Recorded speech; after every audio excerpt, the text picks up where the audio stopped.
Okay, recording in progress. Let me go ahead and pin my video. Um, okay. All right. So this is technically the last module. I can't believe this has been 3 months, which is just wild. Time flies, although maybe for some of you it's felt like it's dragged a bit. Um, I want to just note that I added a bonus coaching session um, for Thursday, June 6th.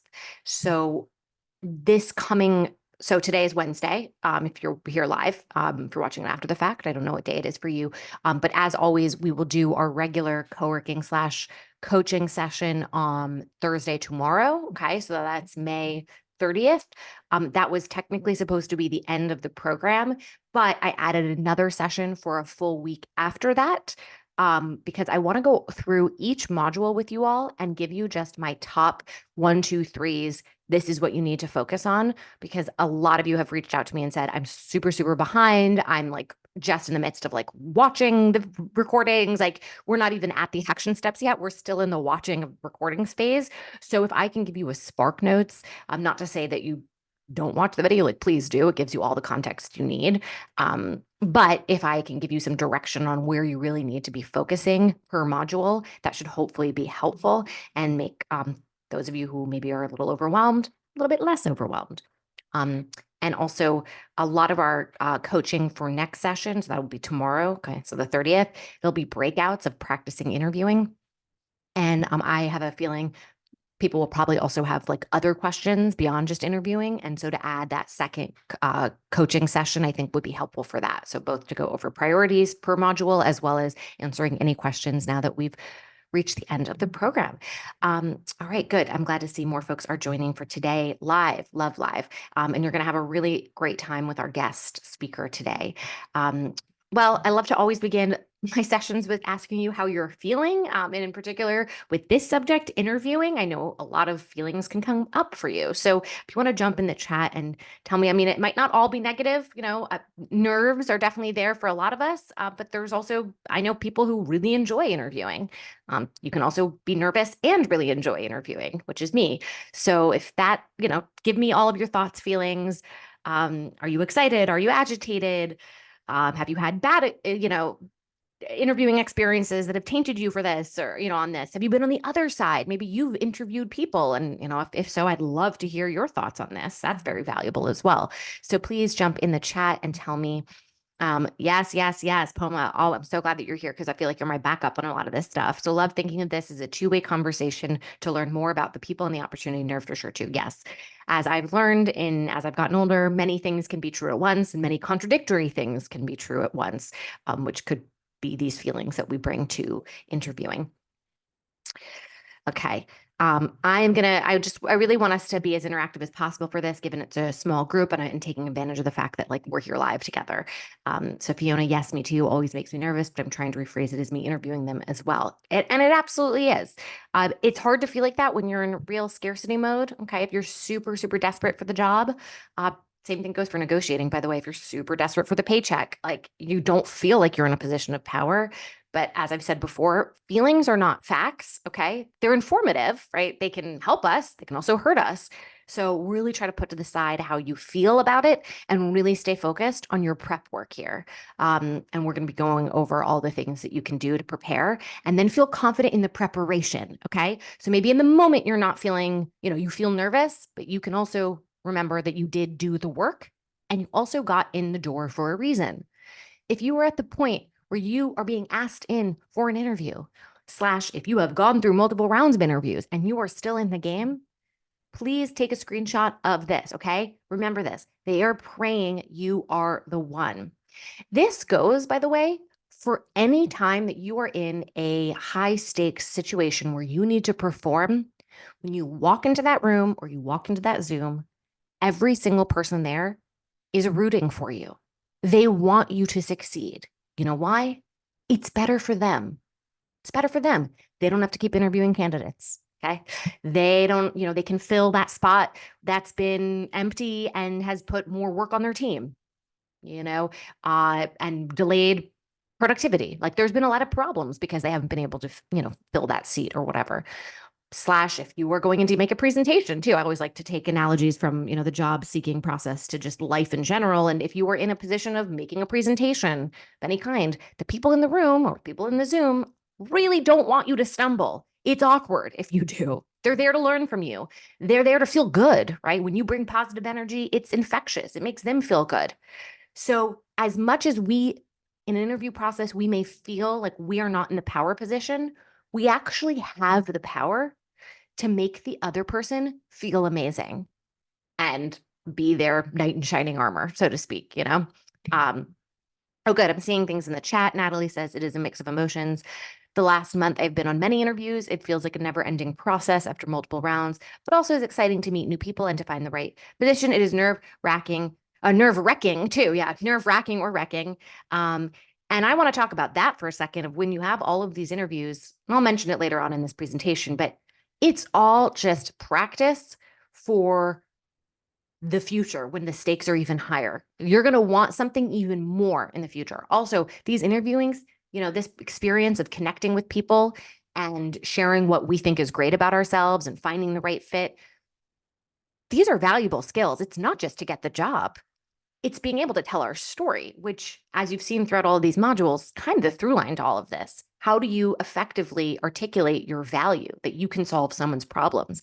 And then how do you do that through LinkedIn, cover letter, networking, now interviewing? Like it's sort of just life in general, right? Whenever we're connecting with each other, it's through expressing who we are, right? Through storytelling. So if we can try to take the pressure off of it of this is an interview, to just, I am practicing raw life skills and I'm walking into this experience trying to connect with another human being, and you never know where that person's going to go. Maybe this opportunity is not the right opportunity today, but that person, you just expanded your network. You just impressed them. They just impressed you. It's happened to me where I didn't get a job, but I got a mentor out of it, right? So in a way, I don't want to say getting the job doesn't matter. That's obviously not true. It's obviously a very privileged thing to say. You have to have a big bank account for it really to not matter. But I want you to see this as you're still winning. You're still getting something out of it, even if you don't get the job itself. So hopefully that should take away a little bit of the nerves. Good to see more people joining. I'm so happy. And okay, so that's my little spiel there. I also think that it's exciting to be able to actually explain yourself, right? Our resumes, they're just like one or two pieces of paper. I mean, truly, can you tell your story that well through one page? Now you get to add color commentary. You get to talk about the in-betweens, the lines, like how did you get from one job to the next? You get to express who you are. Again, there's a lot of nerves that go into this, but the opportunity to, we just get a chance to talk about ourselves. So I think I want to get us excited about it. Okay, so for those of you who've done one-on-one sessions with me, and we've talked about interviewing before, this is my whole mindset shift, and it truly is not BS. I think Fiona, not to put Fiona on the spot, but I think she can attest to this. I don't know if you want to unmute or jump in the chat and talk to me about, when you went into interview, how this mindset shift helped you. But effectively, I want you to pretend that you actually already have the job. Okay. And what this is, it's the first meeting. Okay. You've been hired, but it's the first meeting. It's a strategy session, basically how to figure out how they can best leverage your strengths to solve their challenges. So in that, my kind of goal here is hopefully for you to get them to do a lot of talking as well as you. Okay. We obviously want to make sure you're still talking too, so that when you leave, they're able to say, oh yeah, Fiona was great and X, Y, and Z about her. But this is, everyone loves talking about themselves. And the more information you can get from them about their challenges, the more you can give them tailored case studies, tailored examples from your work about how you've done either the same or similar things before. And that's really what they're looking for. They want to know that on day one, you can hit the ground running. Fiona, if you want to jump in, not to, I don't mean to put you on the spot, but I think anytime somebody can hear a real person actually using this advice, and how they used it is really going to illuminate. It'll just be more helpful to folks if you want to unmute for a second and just tell me. Yeah. before going into your interview or before this mindset shift, maybe how you were thinking about interviewing, and then after this mindset shift, if it tangibly, if it just gave you confidence or if it tangibly changed anything for you? I think it really helped me shift like my mental perspective on it. I get really, really nervous in interviews and then I tend to like shut down a little bit and not present it as my best self. Um, and one thing you particularly told me that helped me a lot was like pretend that I was interviewing them as a consulting client, which is something that I'm like trying to do on the side as well. And like, were they were the things that they were presenting problems that I wanted to solve that were like in my toolkit, and how could I be like the solution to their challenges was really helpful. And it did make it a lot more of like a conversation between the two of us rather than like just me trying to mold myself into what they want specifically, which I do by default Mm. sometimes. And it also then ultimately helped me turn down the position because I Yeah. realized it was not a good fit. Yes. By the way, I don't know, is my video still on? Can you Yes. see me? Okay. Did you see what I put on? I just put on a stress soother, Badger, aromatherapy. So by the way, get all the tools you need, to bring, no, I'm not saying I'm nervous right now, but I always have a little stress soother thing next to me. Yes. Thank you so much for bringing up that consulting aspect, because that's something I also that's a through line in all of the modules, I think, is really think of yourself as a business. You're the LLC of me, and you need to be building your book of business constantly, right? And that's the networking, expressing your thought leadership through your LinkedIn content, through, the things that you work on. If they're not jobs that you have, are there projects? How can you constantly be like reinventing and evolving what you do? And so that mentality of when you go in and you are talking to them, I would love it if everybody could get to the place where we are not just doing the typical surface Q&A, but we're really digging into their shit and you're coming with ideas, and you really be bold. Like, I mean, again, do your research before, and then I'll go through step by step, some things you can do to prepare so you're not just jumping in and like shouting ideas at them. Like, again, we do need to have it be tailored to, what they're saying to you, but to have this be about your method and ideas using your case studies, your examples as evidence that you can do the job. So let me just get into it right now because I'm getting ahead of myself. I'm so excited. All right, today's overview. So I'll talk about some things that I would do. Be bold and mighty forces will come to your aid. Yeah, we're all underselling ourselves. I guarantee it, including me. I've had those realizations about myself where I thought I was pretty out there and confident. And I have recognized in recent weeks, I've actually held myself back in many ways. So if I'm holding myself back and I'm pretty out there, I'm really guessing that you all are holding yourself back out there. And this is the time to really go to bat for ourselves. But again, it's not about, don't worry, it's not bragging. It's literally, here's the service that I provide. And I take pride in that. They're going to be like, hallelujah. That's what they want to hear. And I think I said this, I don't know who I said it to. Maybe it was you, Fiona, but something else. Imagine that they just came from a meeting where they got yelled at by their boss or shit was hitting the fan. Like we all know organizations are messy, no matter how good they look on the outside. Like things that are going on. Like they're feeling insecure about their job. They're like, you really can like make their day. So just coming in with that mentality and you talking about yourself makes them feel confident that you can do the job. That is such a freaking relief. So really, I hope see yourself as that, and I'll keep saying knight in shining armor. I need a better expression, I think. But really, if you see yourself as that person, you will be that person. It will come through. We're going to talk about things to prepare. I'm going to go over some kind of commonly asked interview questions and how to approach it. We'll talk a little bit about delivery and calming nerves, maybe some red flags to look for. And then at 5:15, so in a little less than an hour, my time, we're going to do a fireside with Stephanie Lowenstern, who is a recruiter.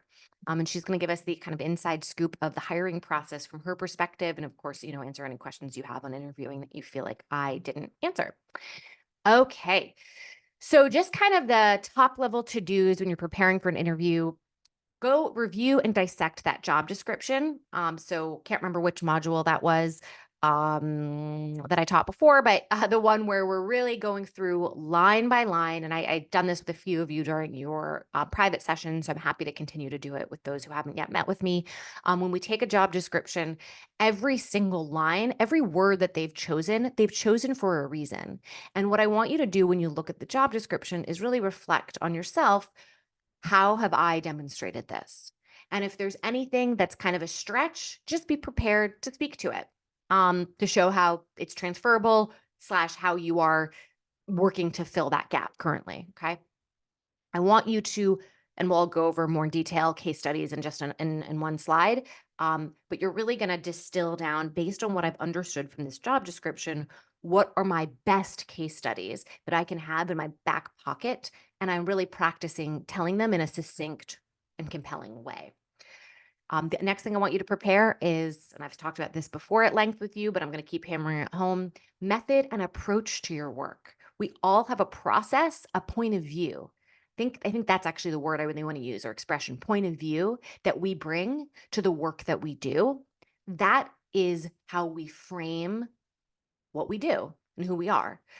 And it'll also help us speak in a more succinct way. So you're not just going to jump into all the various functionalities of your job that, quite frankly, anyone could probably do.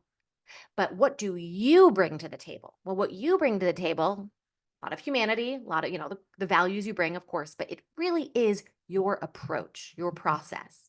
I'll go over, by the way, these things I'm putting here, I'm going to go over in more detail in just a few slides. The next thing I want you to prepare is how do you talk about your career arc? Okay. And then the last two things, these are more straightforward. Research the company and the person you're interviewing, or excuse me, the person who's interviewing you, although I guess you're interviewing them too. And just note any details that you might want to bring up. There potentially could be no organic way to do that you'll find. So you won't, but it's good to have that ready to go. And so as you're doing that research, right, how does it connect to why you want to work there?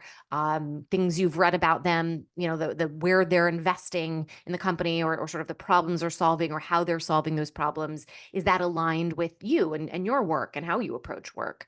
And then maybe prep a question based on it, right? I mean, we'll talk about this at the, do you have any questions for me? Prompt.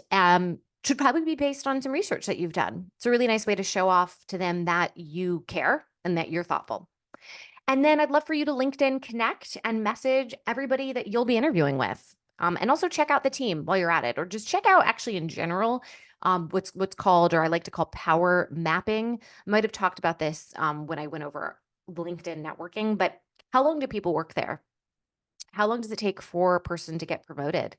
What kind of person is getting promoted, et cetera? This is going to help determine, or help you kind of at least foreshadow the sort of culture it might be, or at least what it looks like from a career development standpoint. Okay. And when you message everyone, it's just simple. Hey, I'm super jazzed to, come in and connect with you all. See if they respond to you. Maybe then you can ask them a question of, is there anything I should know before the interview? Or if you notice something about their, if they have kind of a funny title, or, there could be a next question you ask, but don't put pressure on yourself beyond just connect with them. All right. Oh, and this is why, by the way, and follow, I didn't put this on here. Make sure you're following the page. You might also want to mention that during the interview too.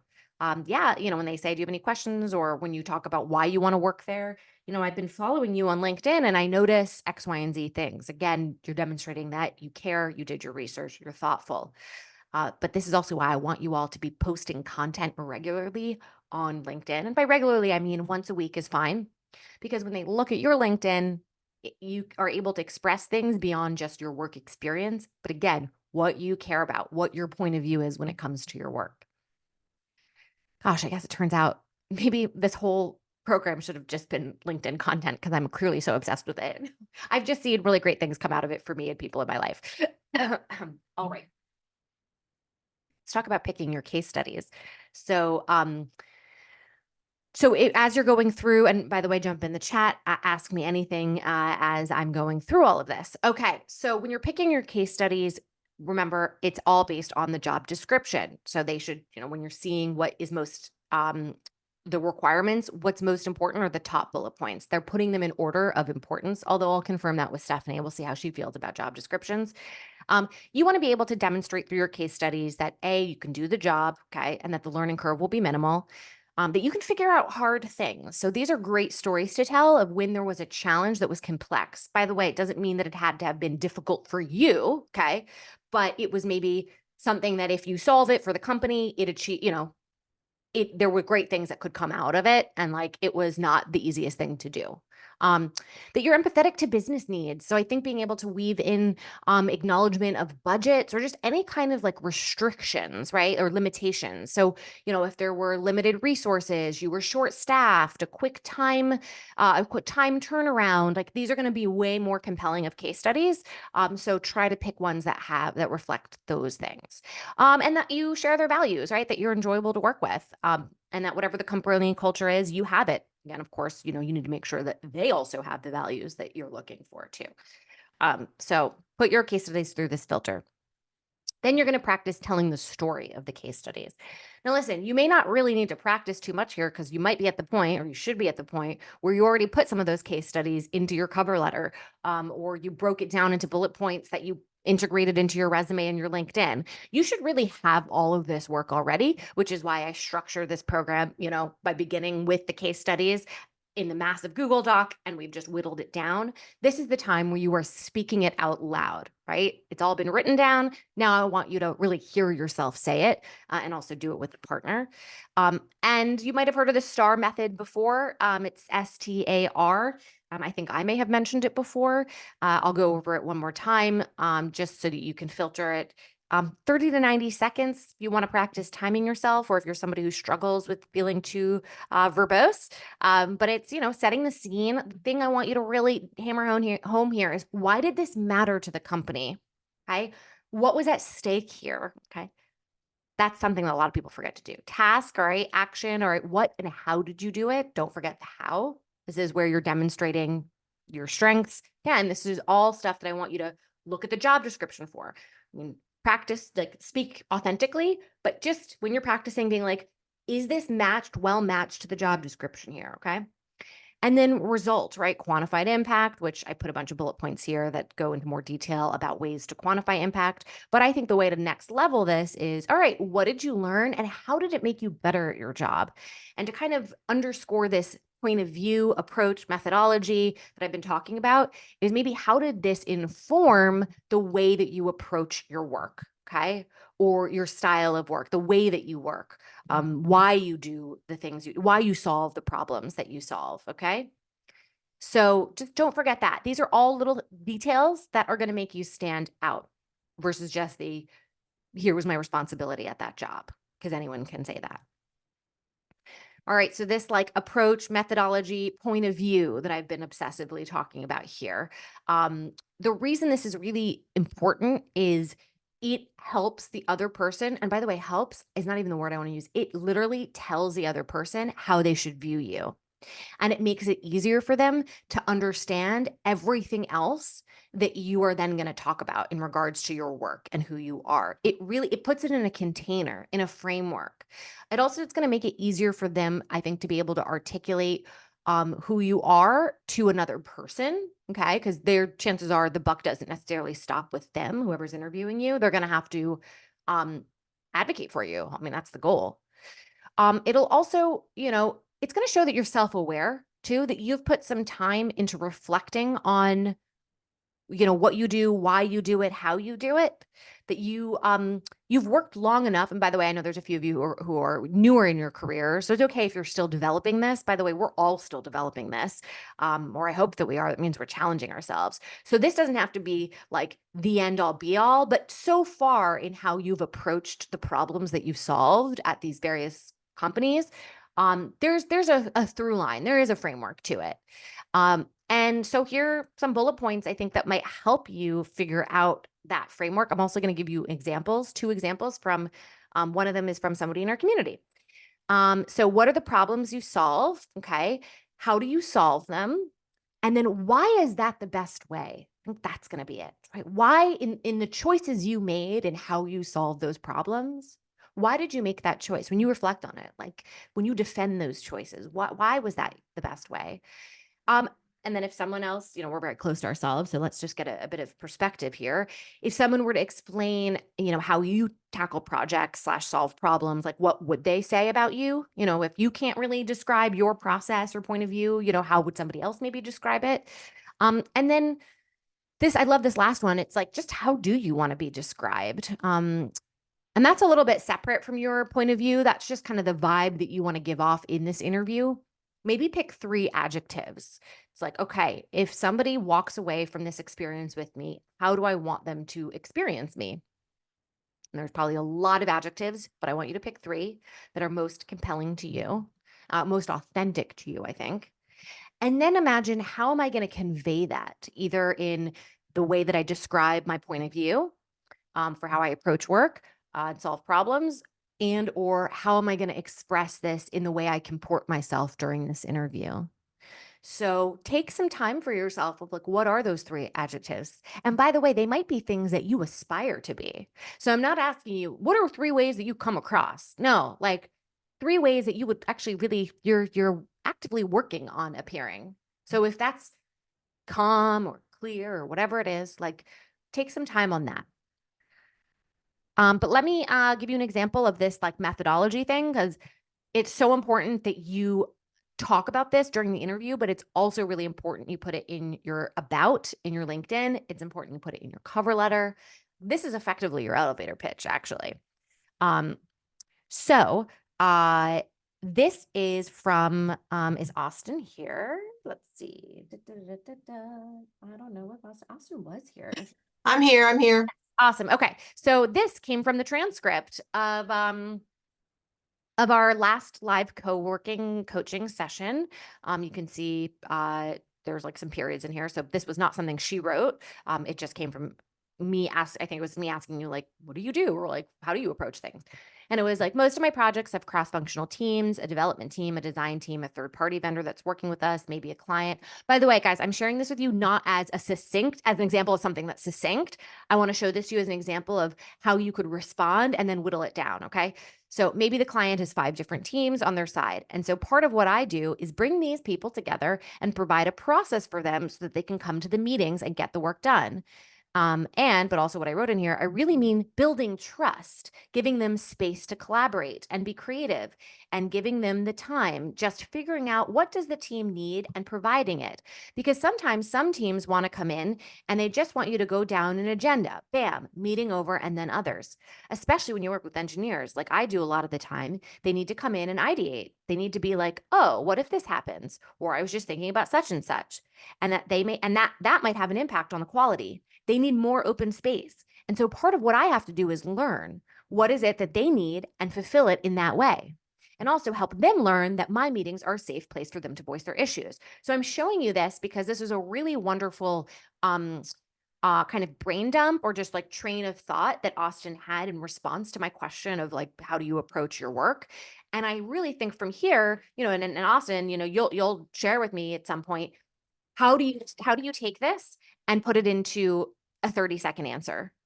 It doesn't, and it's not that crazy, right? Like you have it all basically here. Some of it's maybe a little repetitive. I actually really like, this might not be applicable to everybody. I think it could be, though. I like that Austin mentioned an alternative way to do things and why her way was better. So she said, wait, hold on, where was it? Especially,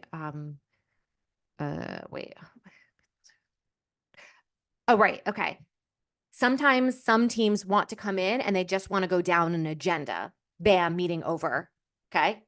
So she's talking about there is another way to do this, but here's why my way, why my process, why my building trust, the empathy, like a lot of her signature strengths are woven in this. Okay.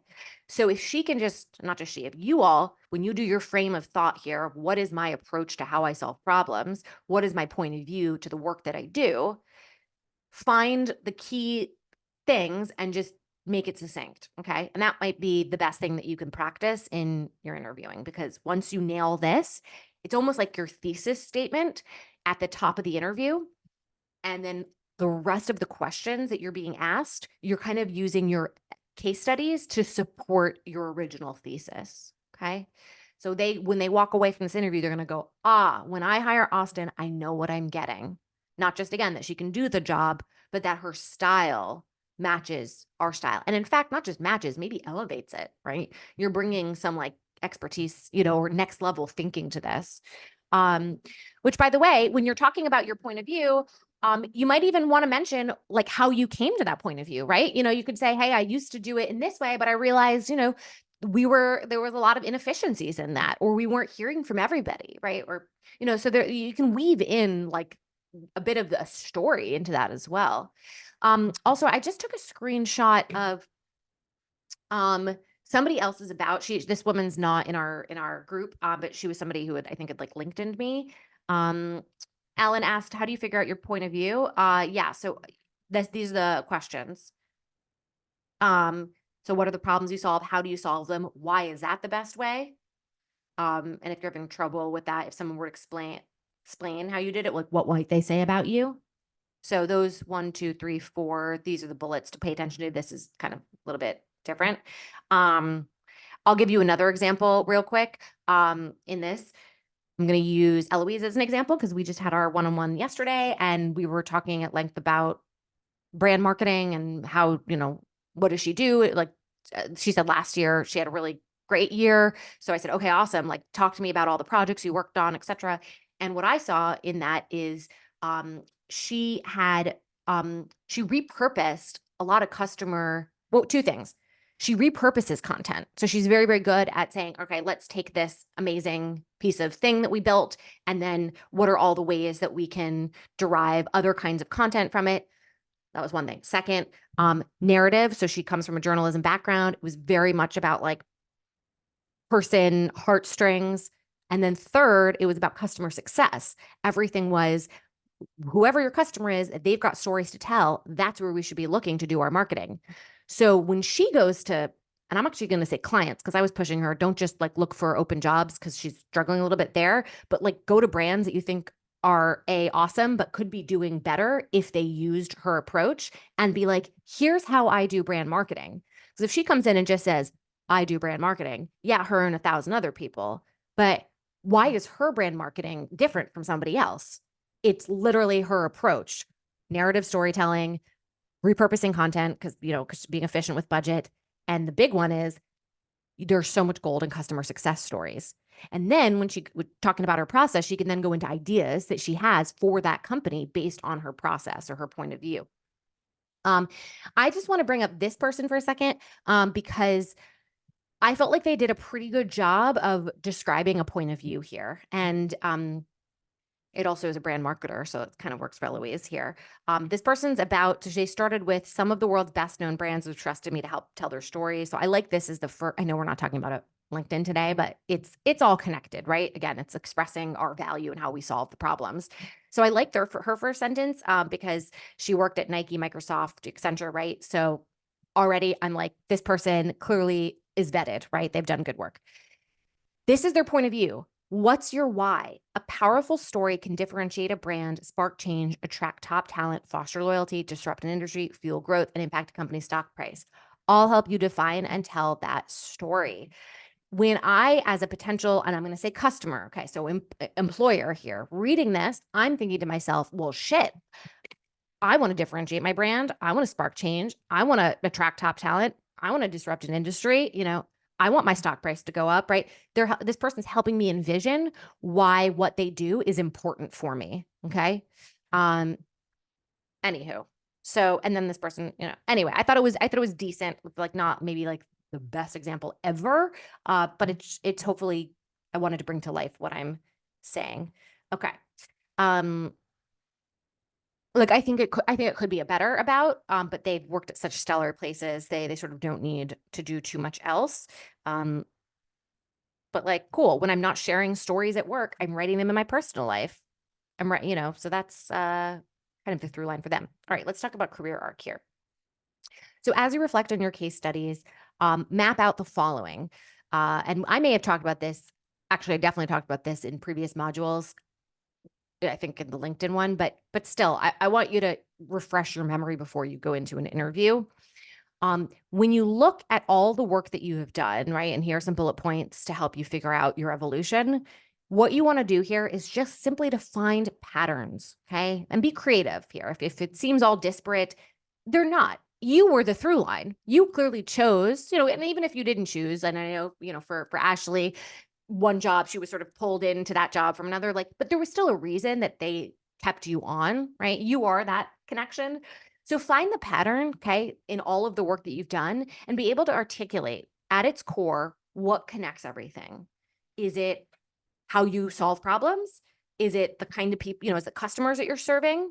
And then you're going to take how everything connects and then connect it to the opportunity at hand, right? Where you're interviewing. Okay. And the last thing I would say in terms of preparation here, before I get into some frequently asked questions, is just write down a few bullet points of what's important for them to know about you. This is more for your own preparation. Like if all else fails and you freak out and blank out and you don't remember anything about yourself, like what are the very most important things that they should know? And maybe it's even just one story that you want to share because it encapsulates everything about you. And by the way, when you share that story, you can even say, I think this story is the best example of everything you need to know about me. Like you can literally just say that. And I mentioned this before, but in other words, if they were describing you to their colleague, just sort of what would you want them to say about you? Have that going into it. And the way that you express yourself and the stories you bring up, it will all be filtered through that if you are clear-headed. And just by the way, I pulled this from LinkedIn. I saw the most, quote, in-demand skills, in some major survey that they did. It's communication, customer service, leadership, project management, management and analytics, teamwork, sales, problem-solving, research. Top skill at the moment, adaptability. What's so crucial in all of this, okay, you got to share stories. You cannot just say, I'm good at this. Take my word for it. Everything is illustrated with an example. So let's go to FAQ because we do have a guest coming in about 30 minutes. All right. So for every question that you anticipate, okay, the best way to answer it is by first asking yourself, okay, why are they asking this in the first place? So before you just jump into answering it, it really needs to be filtered through in asking this question, what are they trying to evaluate about me? Okay. What are they trying to discover? If you want to put yourself in their shoes, right? If you were interviewing somebody, what are the things that you were trying to learn about them? So here are here are like 8 quote commonly asked questions. And I'm happy to answer, if you all, if there's some that are not on here that you have been asked or you get nervous about, let's address it for sure. But jump in the chat for each of these questions. What are they trying to understand about you? Why do they ask? Tell me about yourself. I'll give you my thoughts in a second, but I would love to hear what you all think if you want to unmute or go in the chat.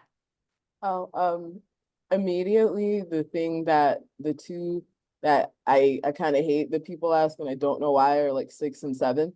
Cause I feel like are people allowed? I have been asked that, but those are jobs like I hate. So I like for a real job, for like a real person, would they really ask you, why do you want to leave your job? And like, are you applying to other jobs? Isn't it like counterintuitive to be like, yeah, of course I am. The economy is terrible. Yeah, yeah.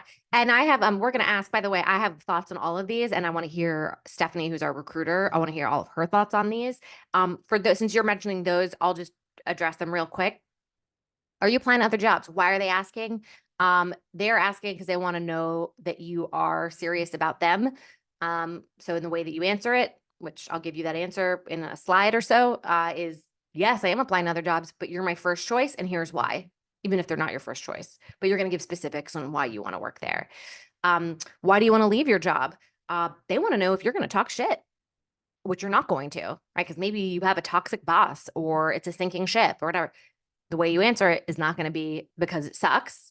It's going to be not even about why you want to leave that job, because it's not about that job. It's about the opportunity. This opportunity is so great. It's enticing me to leave my job. Okay. But we'll go through, I'll give you more in depth, but for that, are you going to talk shit? And we never want to do that.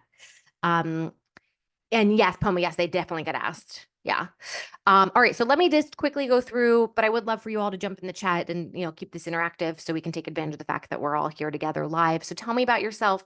I think this is a question Not that they're not asking you to see if you get tripped up, but it is one that people do get tripped up because it feels like, well, do you want to know my life story? I mean, first of all, the way you answer it, I always laugh and I go, because I get asked this too. Because I get, by the way, I want to be clear, even though I haven't had, quote, a job in, I haven't had a job interview in 10 years.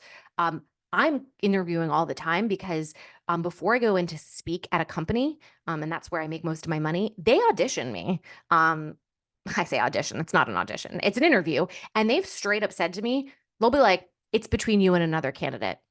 And I freaking roll up my sleeve. I'm like, yeah, I get so competitive about this stuff. I love winning. And so tell me about yourself. That's always the first thing. Like, what's your story? And I literally go, how much time do you have? Or I take a beat and I'm like, can I just acknowledge that this question brings me so much anxiety because I could go on and on about the time that and you would say like some random funny detail about you.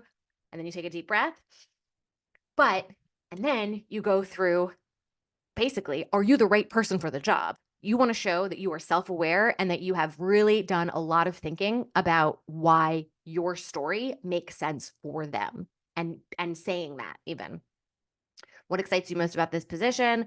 Okay, they just want to know that you did your research and that you have a real understanding of what it takes to do this job well, actually, and that you're not going to fall into the trap of, here's what you can do for me kind of thing of like, oh, well, if I work here, it's great on my resume and it's great career growth for me. And no, it's not about you. It's about what you can do for them. So that's also, the seeing if, again, they're not trying to test you to see if you trip up, but that's an easy way to trip up and you're not going to do it. Where do you see yourself in 5 years? Why do they ask this? Are they a stopgap for you? Right? Are you going to be loyal to them? They also are seeing if maybe the way you answer this question, maybe what you say that you want to be in 5 years is not at all matched to the career path at this company. Is this where we're going to be honest about ourselves? I'm going to show you in a slide what to say, because you're being, quote, authentic, but it's also being strategic here. So if you do have a life plan for 5 years and you already know it's not at this company, you're clearly not going to actually share that, but they're waiting to see if you will, but you won't. Tell me about a time you handled a conflict or a difficult situation. Okay, I think they want to see growth here. Same thing with greatest weakness. They want to see if you're going to bullshit them. Like, oh, I'm amazed. Like, no, you're going to say a real weakness, but you're going to say how you actually worked on it and what happened. So they want to see your, again, self-awareness, humility, and growth. And then do you have any questions for me? Yeah, I think if you can ask a thoughtful question, particularly one based off of research that you've done with the company. Again, this whole thing is about, are you a good match? Are you self-aware? And did you prepare? Great. Carrie, I get tripped up on tell me about yourself because it feels like I need to rehash what's my resume, which doesn't feel like I'm using that time wisely. I don't mean to say great to you, but I'm glad that you mentioned that because I know you're not the only one, and I'm going to address that in a second.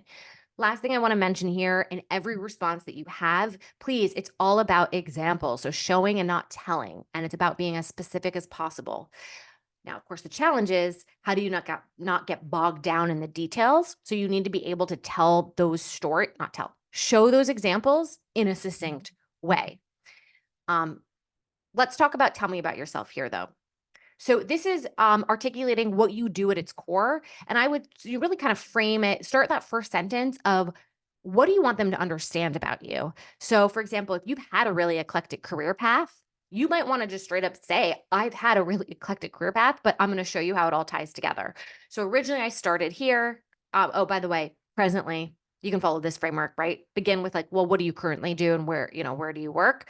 That's fine. But then you're going into an overview of your career arc. So Carrie, we can workshop this a little bit. I know we're probably not going to have too much time today because we have this guest, but maybe if you're able to come tomorrow, or, we're doing the coaching session tomorrow, Thursday, we can talk through this specifically. But the overview of your career arc, that's what they want to understand. And then they want to see how did that career arc lead you to this place, this opportunity. Again, not what the opportunity will do for you though. Okay. What will you do for them? And you've read you've read that job description. They gave you the blueprint. They gave you the roadmap of exactly what they're looking for. So you literally just tell them. And again, usually it's about the skills you're using, the people you're working for and with, the values, etc. It's going to take you a while to figure this out, but it's not going to take you a long time to articulate it. And I'd like you to time yourself. 30, 60, 90 seconds max. Okay. So when you're feeling stressed right now, that means you just haven't workshopped it enough. You truly, truly can get to a succinct answer, but oftentimes that really does take you writing it out, rewriting it, editing it out. I joke, it took me 7 years to come up with own your worth, expand your wealth. And now I think I want to say own your worth, expand your wealth, and transform your world, right? Like elevator pitches and like taglines, they take forever. The shorter it is, the longer it takes to come up with this. So don't freak out right now if it feels a bit long. It's just about editing it down.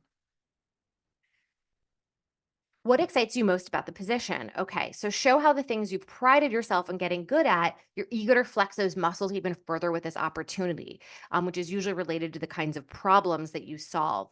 So if you're saying, hey, like one of my favorite things about the work that I do is getting to X, Y, and Z. And from what I've understood, and I'd love to hear more from you, in this position, I would get to, bring that to the next level here. This is a balance you want to strike, though.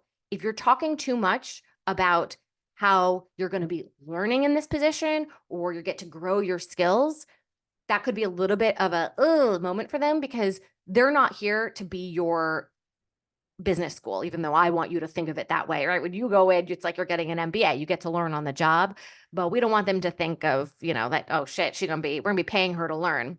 Like we want to feel confident that she can do this job, but if you're coming in and saying, I've already done all this before, you're going to get bored and you're going to churn out. So we want them to see you growing there. So yes, you will talk about growth, but just again, strike that balance of it's not like, oh yeah, this is a new thing for me to do kind of thing.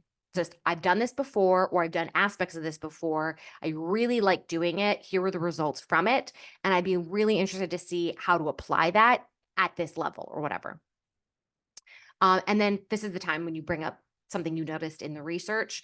Hey, CEO said this about the company direction, or I know that this is a company that, it's beyond the position. It's like you have a different way of working here, like your career development, but again, don't speak in abstracts. It all comes down to specific examples, both in, your work, but also what you've read about them. For this 5 years question, I would love for you to not say anything specific because it could be wrong, right? If you say, oh, I want to get to X level, and they know that that's not going to be possible at their company, yikes, it means that your career paths are not aligned. That being said, you could also just mention it. And then if you don't get the job, then it wasn't right for you anyway. So that's your gamble. However, I want you to get the offer and then you decide if you want to work there. I don't want them to say no to you. You say no to them. So I would really just focus on problems you want to solve, right? Like worlds that you want to be exposed to, connections you want to make, skills you want to flex, right? Really be interested in, again, it's just all about taking what you're doing now and how do we continue to up level it. Or you could speak a little bit more abstractly here, which goes against what I said before about specifics, but like, hey, I want to be in an environment or maybe, where I'm able to do this at an even like faster pace or with more clients, right? So this is also the STAR method. Again, so when we're worried about how do I make what I'm saying succinct, just you're hitting these bullet points of situation, task, action, result. So in this story of how did you handle conflict, I want you to already be thinking about, well, what's a strength of mine that I'd like to emphasize? Again, compare it to the job description. So anytime that you're preparing for these questions, always just check the job description. Is anything listed here? When they say they want somebody to be, I don't know, detail oriented or something, like, is there a way that I could weave this into my answer, into one of my strengths? I think this is a wonderful opportunity for that.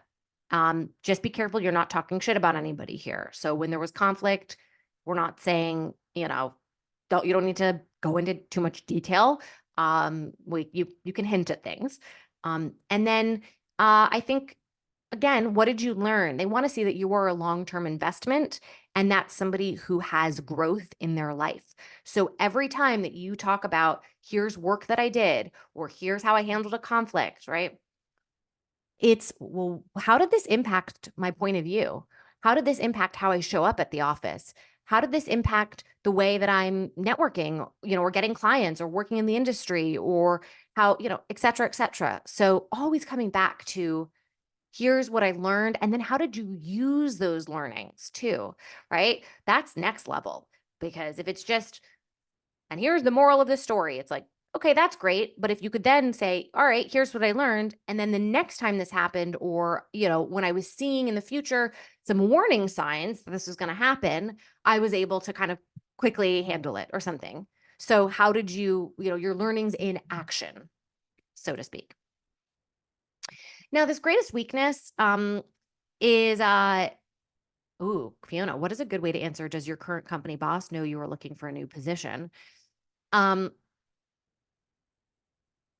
let's break this down for a second. Why are they asking this, do we think? So what do we think that they will, sorry, why are they asking this? Is this going to be a loyalty thing for them? Like, would they want their employees to know that they're looking for a new position? Like, it's hard to tell. It's hard to know Do what. they even have the right to ask that question? That's a good, yeah, Lauren Barnett, this is a red flag. No, I would love to hear what Stephanie, the recruiter, has to say about that one. That could absolutely be something you take note of for yourself as a potential red flag. It does seem like a waste of a question. Why are they looking for a new position? Okay, well here, let me tell you how one way to answer these kinds of questions. So beyond like, why do we think they're asking this? How can my answer make me look good?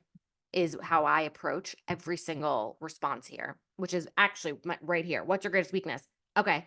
Ooh, I'm excited to answer this because this is an opportunity to tell a compelling story that can make me look good, right? Because I think our struggles can really teach us so much, and our weaknesses are our struggles, right? Again, if we have learned from them, if we are actively working on them. So with this, all right, how do we make this look good? All right, does your current company know you're looking for a new position? Here's how I might approach this answer. I might address, it's a balance of when you are looking for work, you really have to juggle. First of all, looking for work, can take you time away from your job. And so I've gotten really good actually at time management here, to make sure I'm able to, keep my caliber of work super high while I'm also looking. My current boss, let's see, let me work backwards. It's a struggle because you want to be transparent. I just don't want to disrupt the workflow and inject. You know what? How about this? If you were to just abruptly leave, and I'm walking you all through my thought process here, so hopefully this will help you now think through when you have a question that you're preparing for, ways in which you might answer it.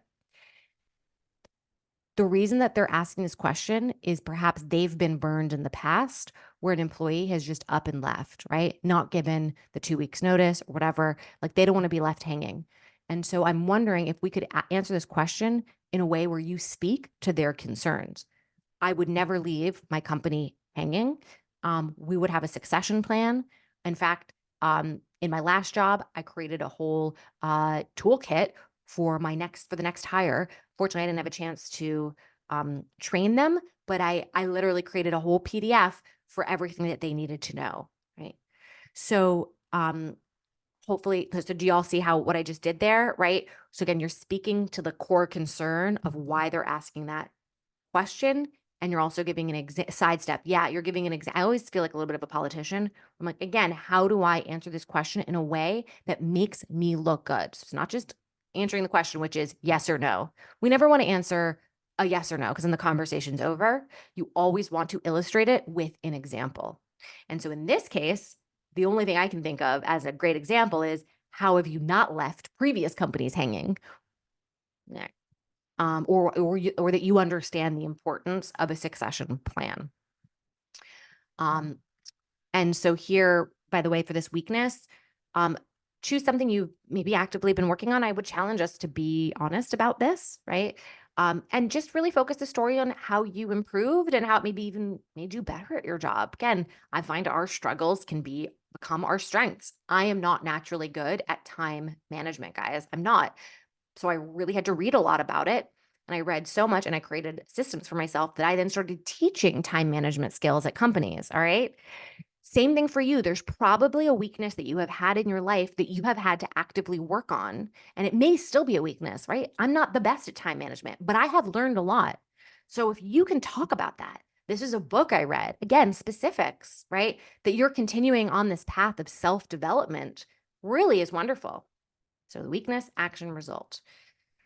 Why do you want to leave your job? Yeah, don't make it about why you want to leave your job. Make it about why this opportunity. And doesn't have to be true, by the way. Like, I wasn't considering a move, but I saw this job description and read more about your company, and it's clear that your mission is aligned with my values, right? Like, maybe you do want to leave your job. This is where you don't have to go into detail about that. By the way, this is just a first sentence. I would, it's still abstract for me, so I would still tie it to something, again, specifically. Because here's the thing, when you mention something quite specific that you know, in the job description or that you read about them, it can allow them to then expand on that. Like, oh yeah, we are really like, that value is really important to us, right? And then it'll be a more organic conversation. Even if it's not true. I've applied to a couple of other companies, right? But this role is really the one I'm most excited about right now because, right, and then you be specific. Do you have any questions for me? All right. So before you come into the interview, you should have these prepared, but of course you can ask questions based off of anything that you've learned during the interview. Just reflect on what's important to you in your next job, right? What are the deal breakers you have? What are the things, the do's or the things that you desperately need or want, right? What's a way that you can ask questions that will get a real response from them in regards to that? So I think it was not Lauren. It was, can't remember, Natalie. Yeah, I think it was Natalie. Remember we talked about, work-life balance is super important to you. And so I think my suggestion was in this next company, they had said work-life balance was important to them. Right. And I said, all right, go in there and mention, hey, I noticed that work-life balance is very important to y'all. You meant, you put it on your website. That was a big reason why I wanted to work here.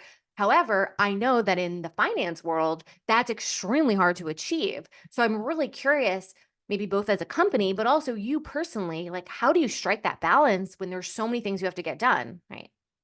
So that's a good way of noting the research that you did, complimenting them, but also getting them to give you specifics. So it's not just paying lip service. Oh yeah, everybody says they appreciate work-life balance, but in actuality, how does that get expressed?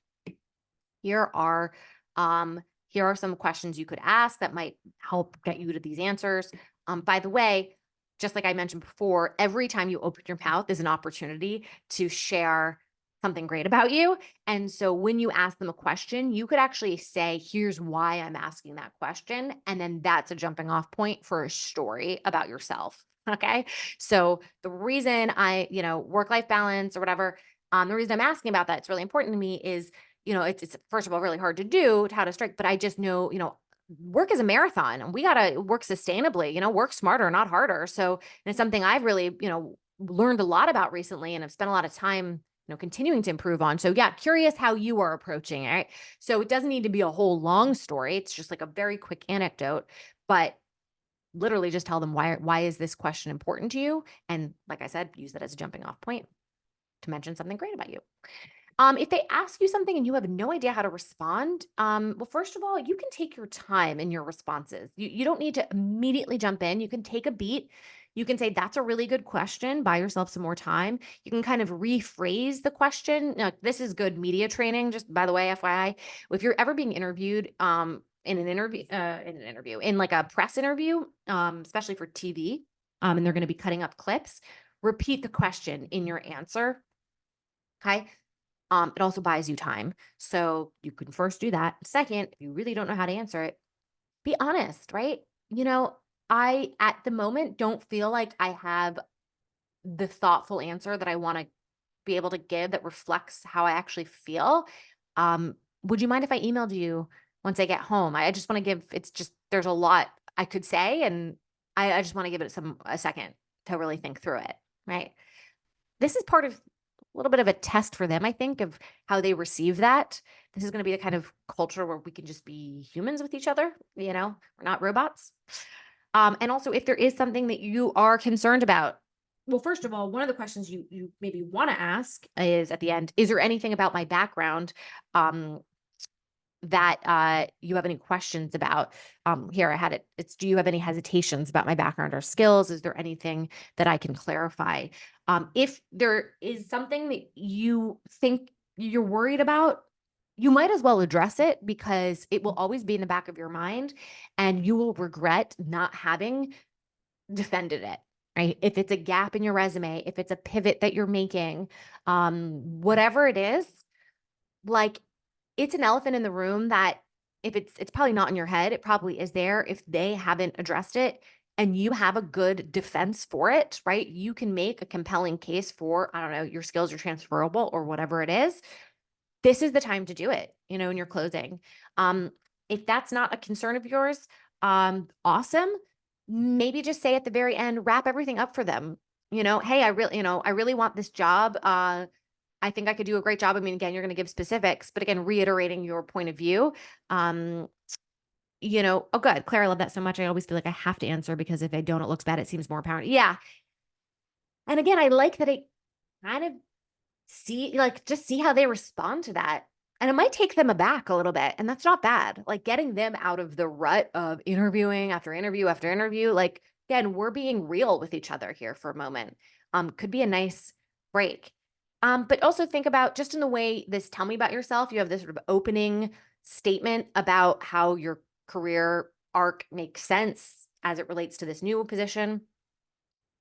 If you feel like you haven't fully articulated that, or there's more you could say, you can always use the very end to say something, right? When it's at the, thank you so much. And you can say something. Like, it doesn't have to just be answering their questions. Like, you can be like, hey, I just want to reiterate that X, Y, and Z things.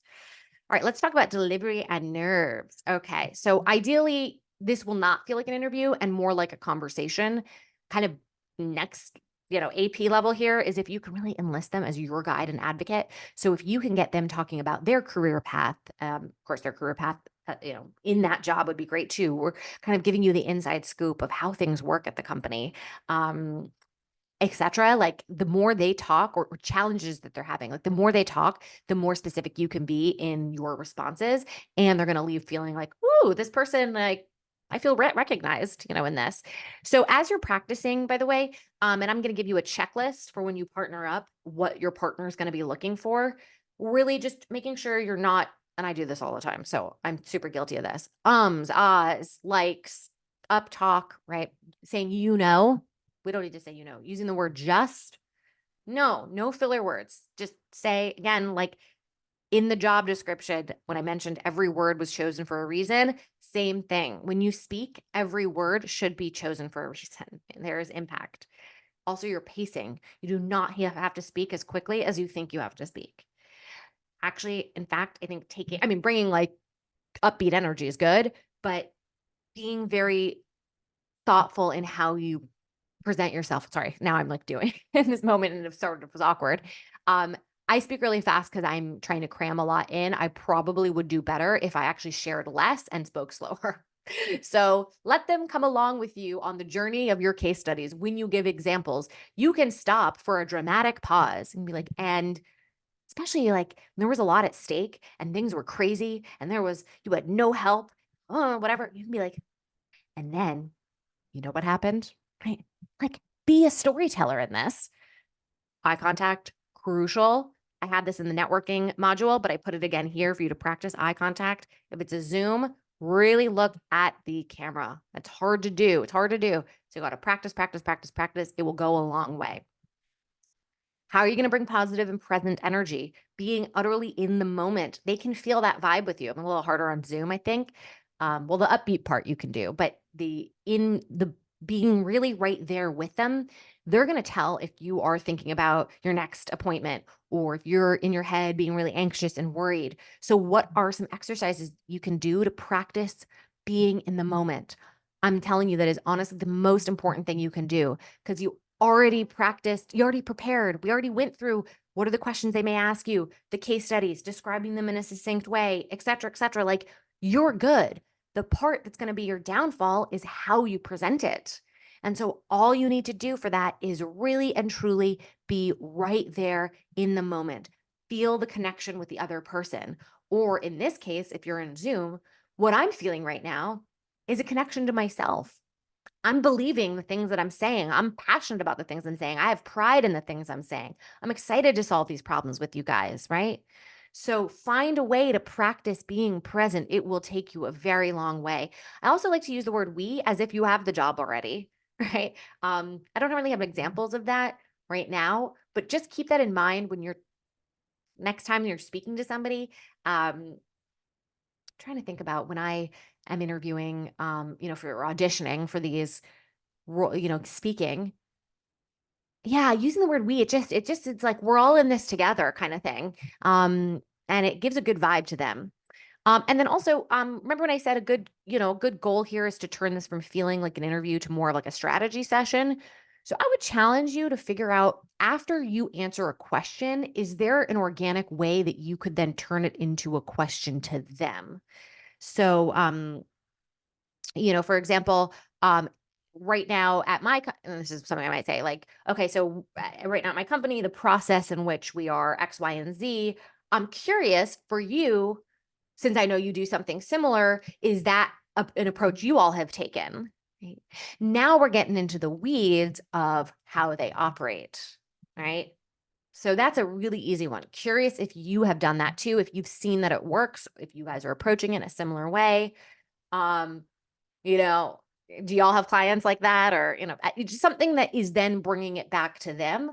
So it's not this like answering a question with a question kind of thing, because that's annoying. So I'm not talking about that, but it's more like, how do I use what I've said now as a way to elicit more information from them?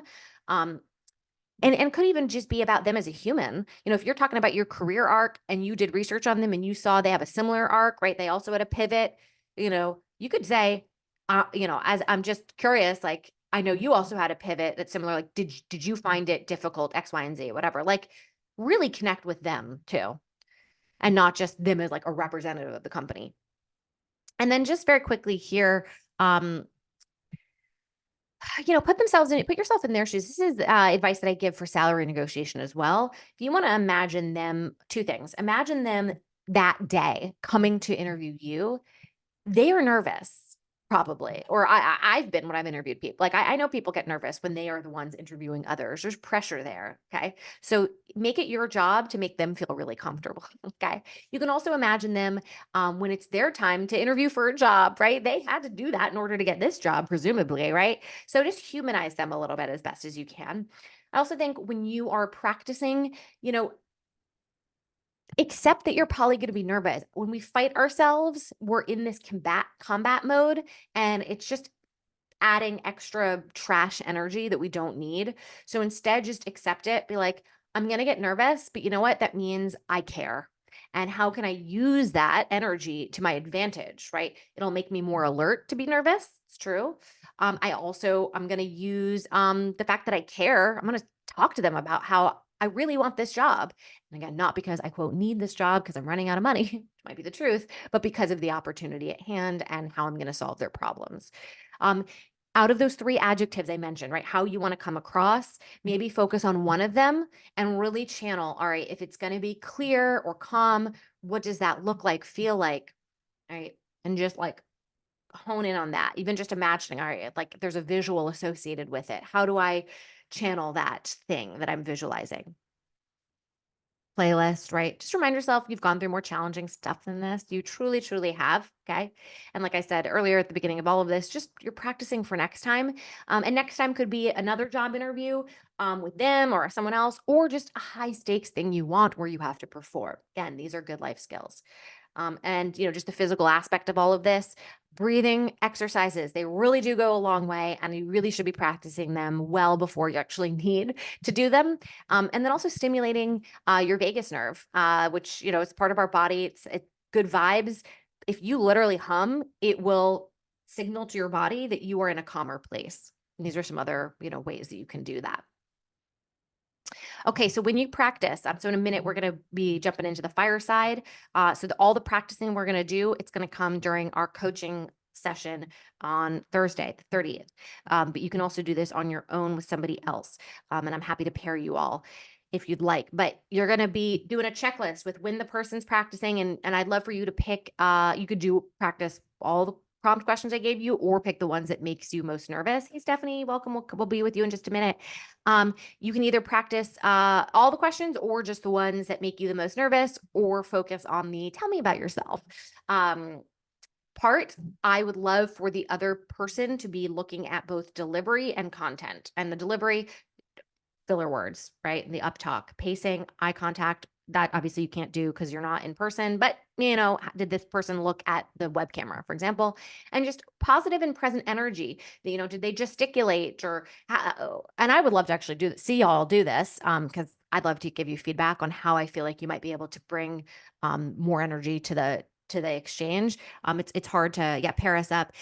So when you come tomorrow at the live coaching, I'll put you in breakouts in the Zoom, but we'll also jump in the spreadsheet, and I'll make sure moving forward, y'all have partners. Content though, was it succinct, right? Did the person keep talking? And if so, were all those details really that important? How can we cut it down? Did they give specific examples? So not just this, trust me, I'm a collaborative person, but show me that you are collaborative in your example. Is there a way that we can make your story even more compelling, right? Usually, again, it's what was at stake? Why did this matter? How you leverage the learnings to do something even greater moving forward, right? And that, were you human in this? That kind of goes to the delivery, the good vibes, or did you have transparency or at least an appearance of transparency in the things you were sharing, right? Like, this question always trips me up, but I think it's a good one. Then you go into the question, right? And then I mentioned this maybe before, but ultimately this is a relationship that has to go both ways. And so do already think to yourself, what are the red flags that I'm going to be looking for here? You don't know what you don't know, but for those of us who've been working long enough, you've probably made a list of yourself of some deal breakers, things you don't want. And so off the bat, I could tell you right now, these are some red flags, but you're going to have ones that are specific and personal to you. So do take some time now of thinking about, all right, what do I want to make sure that this next company has or does not have? And then what are ways in which I could see the signs?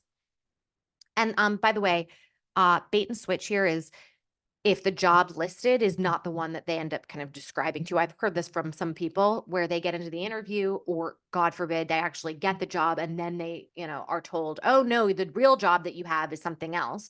Well, that's messed up because you probably wouldn't have applied for that job, or the pay band, right? What they're paying you is not commensurate with this new job that you actually have. So just these are just things to pay attention to. Unless, bad vibes, however you can see that. Let me jump into Stephanie because her time is super valuable. And I see that she's here. So I'm gonna stop the share. Well, hold on. Actually, Stephanie, before I get to you, real quick, some next steps here, guys. After when we're done is just to pick a job description, identify the best case studies to prepare based on that job description, and then writing up succinct answers using the STAR method. So everything I walked you through today, basically, and then come to the live coaching session. And so when we do pairing up, you won't have much time because that's technically tomorrow. And that's okay. You can workshop it with them. And like I said, I'm going to be pairing you all beyond tomorrow's live coaching, and we will have that final session 1 week later. So there's a chance that we could also, I'll answer more questions, and you can also book me. So I have a lot of people who do private sessions with me just for interview prep. Okay. So you might want to save one of your sessions, or at least 30 minutes of the 2 hours you have to do interview prep with me. Okay. So let me go ahead and just introduce you to Stephanie Lowenstern, who is the founder of Bright Link Talent, which is a recruiting firm. She has seen so much behind the scenes. So I'm really glad that she's here today. I know we're going to be, today was about interviewing, and I want to ask Stephanie about her thoughts on the interview process, and particularly red flags too, I think, because she also has to decide, listen, it's her credibility when she's placing candidates with a company. That company better be upstanding, right? So I'm sure she's got some things to say about that, for what she looks for when she is deciding if she should be placing candidates there. What makes her place a candidate, the do's and don'ts, not just of interviewing, but I think of like the general hiring process. Being able to see behind the scenes from her perspective is really, really valuable. So I'm so glad that she's here. I'm going to go ahead and just stop the share. I also would, you all have asked some good questions throughout today. And If I didn't answer them as well as you'd like, Stephanie's here and she can absolutely jump in. Let me add. All right. So thank you, Stephanie. I know it's late. You've got a son. You just put him to bed. And thank you to you and I think your mom's here to, handle that side. So super, super appreciate you taking the time to be here. And you want to give a little bit background actually on you to start out with of like why you decided to be a recruiter, what you like about the process and what you're seeing in the job market right now, I think would be a great place to begin. Okay, thank you so much, by the way, for having me. Hi, ladies. Nice to meet you. Um, so my name's Stephanie. I own a recruiting business. I've been on my own. I've been doing it for about 5 years, running my own business. Thank you. And then prior to that, I was working in staffing and I was on the client side. And yeah, I spun up and I did my own business for about 5 years. And I just love working with candidates. I also love the client side. I find it very rewarding to know that you're impacting someone's life by helping them find a job and get them to their next level on their career. And then as far as like the client side, I like helping businesses grow. So I just enjoy it. Awesome. Awesome. And just to for the interview process, since that's what our focus was on today, and then we'll go through just in general hiring. What are some suggestions you would give to candidates to prepare to really stand out? Chances are you're going to say things I've already shared, but maybe you won't, and you'll add or you'll emphasize some stuff in a way that I didn't. Yeah, I was thinking that too, because I came in and I was seeing what you were already saying. And I'm like, oh, I would say this, I would say that, I would say that. As far as like prepare, do you mean this specifically like first round interview preparation? Sure. Yeah. And then maybe even beyond first round, are there different ways to strategize if you're getting into like final? Okay, so like at the beginning, what I would do is make sure that you research, the company, right? Like understand like what the role is, what is the day to day, like make sure that like before you show up to the interview, like you understand what they're looking for based on the job description or what you already know, and then like have the details on your end to back up like why it may or may not be a fit, right? Does that make sense? Yeah. Okay. And then I can't see everybody, so I'm making sure it's hard to tell. Look at It's me. resonating. Okay. And then I would also like make sure you come prepared with questions. Like I think one of the biggest things that like, at least for me, when I've interviewed in the past, like if I'm like, oh, do you have any questions? They're like, no, I think I got it. Like it just shows like a lack of disinterest and lack of passion. So I would come prepared with like questions and like try to think beyond like generic questions, like research the role, ask for like, where's the room for growth? Like you could ask more about the product. You could ask about the leadership team, funding. So come prepared with questions. I would also say to prepare, like you can look at the hiring managers and the people at the company, look at their like LinkedIn profiles and see if there's anything that like matches up to like, like, did you go to the same school as someone? Did you have a similar interest? Something so you can go in there and build rapport. And then as far as like getting into the final stages, like I would just make sure you have questions and like you come prepared, show up on time. You don't want to come like messy, like get there, like get to the place or online like 20, 30 minutes early so you don't come in rushed.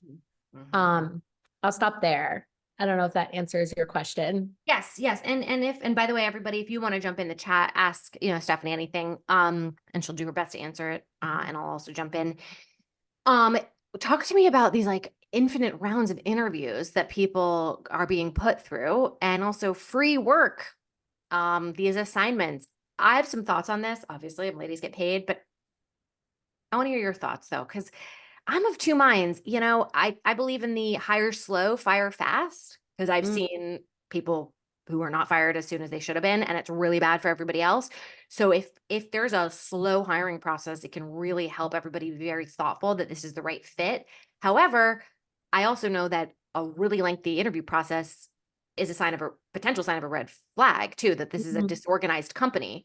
They all can't get on the same page. It also feels like an immense waste of time, although I think interviewing is practicing good skills for the future and just general how you present yourself. So I don't personally see it too much as a waste, but it does bother me when I hear from people in my community saying like 10 interviews and they made me do a free an assignment that I didn't get paid for. I don't know, like I get it, but it drives me nuts. So what are your feelings?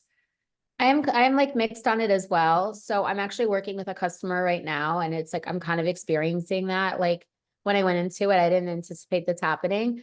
So I'll like go backwards. I think it's important to have a very clear, like ironed out hiring process. If you put too many stages, what I see personally is that like the hiring managers are changing what they want.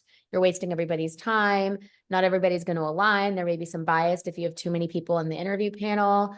Also what I see, like from the client's perspective, like it's their loss because they're missing out on some really good talent. So I understand it's a hard market, but there are still people that are actively looking. And for me, example, like I'm working on a role right now and I had this really great candidate for this client. It was like perfect. They were supposed to have a second round. The client like pushed it back a week and the guy texted me yesterday. He's like, I'm pulling out. I just got another offer. So like, I do think it's important, like you said, Claire, like, I think you said hire slow, right? Fast. Yeah. I think there's a balance. There's a distinction between being urgent, and being thorough in the interview process, but also like dragging your feet and wasting people's time. Do you think it'd be okay as a candidate to ask, like, hey, I noticed, it's a really lengthy interview process. Not like curious what you're looking for, but maybe like, how do you all combine notes? Like if it's all these different people, like, just curious if you'd be open. I don't know. Is there a good way to ask that to get I mean, to an candidates understanding? ask me that, but maybe because I'm an agency recruiter, so like, and I'm also, just for context, guys, I'm like independent headhunter, so like, I don't have like quotas. I don't have to like meet anything like that. So I'm just like naturally showing up and like, so candidates will be like, well, what is the hiring process? Like, can you explain it? And so I don't think but if you're dealing with an internal recruiter, I think you should be able to ask that. Actually, do you want to explain the hiring like things you've seen? Since like feels like such a black box, hiring and compensation, and you literally have seen behind the scenes. So Yeah. maybe even walking us through what it's like to work with companies, what you've seen from them, and then also how people can work with you, and how they can work with recruiters in general. Okay, so that's like a very layered question that I can like answer. The first part, as far as like you said, compensation, I don't know if this is gonna answer it directly, but I think it's gonna be helpful, like with all the pay transparency laws, like if a recruiter reaches out to you, like ask, like, what's the salary band for this position? I would ask for the band. And then, it's also like a law, like they have to let you know. And I will say there are some companies like that I've worked with that are like, well, it's open, it's open, it's open. And I have to press back and be like, I need a band. Like I need something that's like top that you're not going to pay. And I'm still like trying to figure out how to like navigate that. But actually I would go for the jobs that have a clear compensation band. When you said red flags, look for ones that they already ironed out that comp plan. And you can ask, like you literally can ask up front. What about if it's a really wide band? That's something I'm struggling with too. Like I have a client right now. They put on their website like 60 to 250 for a role. Meanwhile, I know they're going to pay up to 100, 120. Oh, That's it. Yeah. So, I mean, like, so even though I know that, so like if I reach out to a candidate and they're like, what are the like, what's the salary band? I'll give them what I know. I'm not going to lie. But I would be on the lookout for the wide ranges. And I personally don't know how to answer that right now. Like I have to do my own research on like, what would be the best way to, yes, have the band. I mean, like that's a red flag, right? Like, so if you see a job posting from 60 to 240 or 250, I would flag that. I would assume that it's like maybe in the middle somewhere. Okay. So yeah, walk us through the process of when a company, let's say you've signed a contract with the company, they're like, okay, you're going to headhunt for us. I feel like you just disclosing what that's like and the process you go through for yourself when you're looking for candidates, and then the process that you go through when working with that client and shepherding the potential hire through the experience. I think that's going to be really helpful for people to understand maybe how they fit in, just knowing how you look at everything. No, that's a really good question. And I want to like give some context here. Like I'm independent, so it's me and I have a recruiter. Sometimes I do fractional work. If you're working with a bigger agency, every process may be different, but I think the way we all think is similar. I mean, also too, like I want to say people reach out to me on LinkedIn. They're like, can you get me a job? The recruiters from the agency perspective are working for the client. So they're being hired by the company to go out and find like who's a fit for their job rack and who's going to move their needle forward. So I specifically look for people that are like meeting the qualifications, and I get on a phone call with them and I like try to understand the nuances of them, what's important to them, and see if it's like generally a fit. If it's a fit, if the candidate's interested and I think it's a good match for the client I'm working with, I'll send it to the client. The client will then get back to me with feedback. That's like the front end, the first end of the process.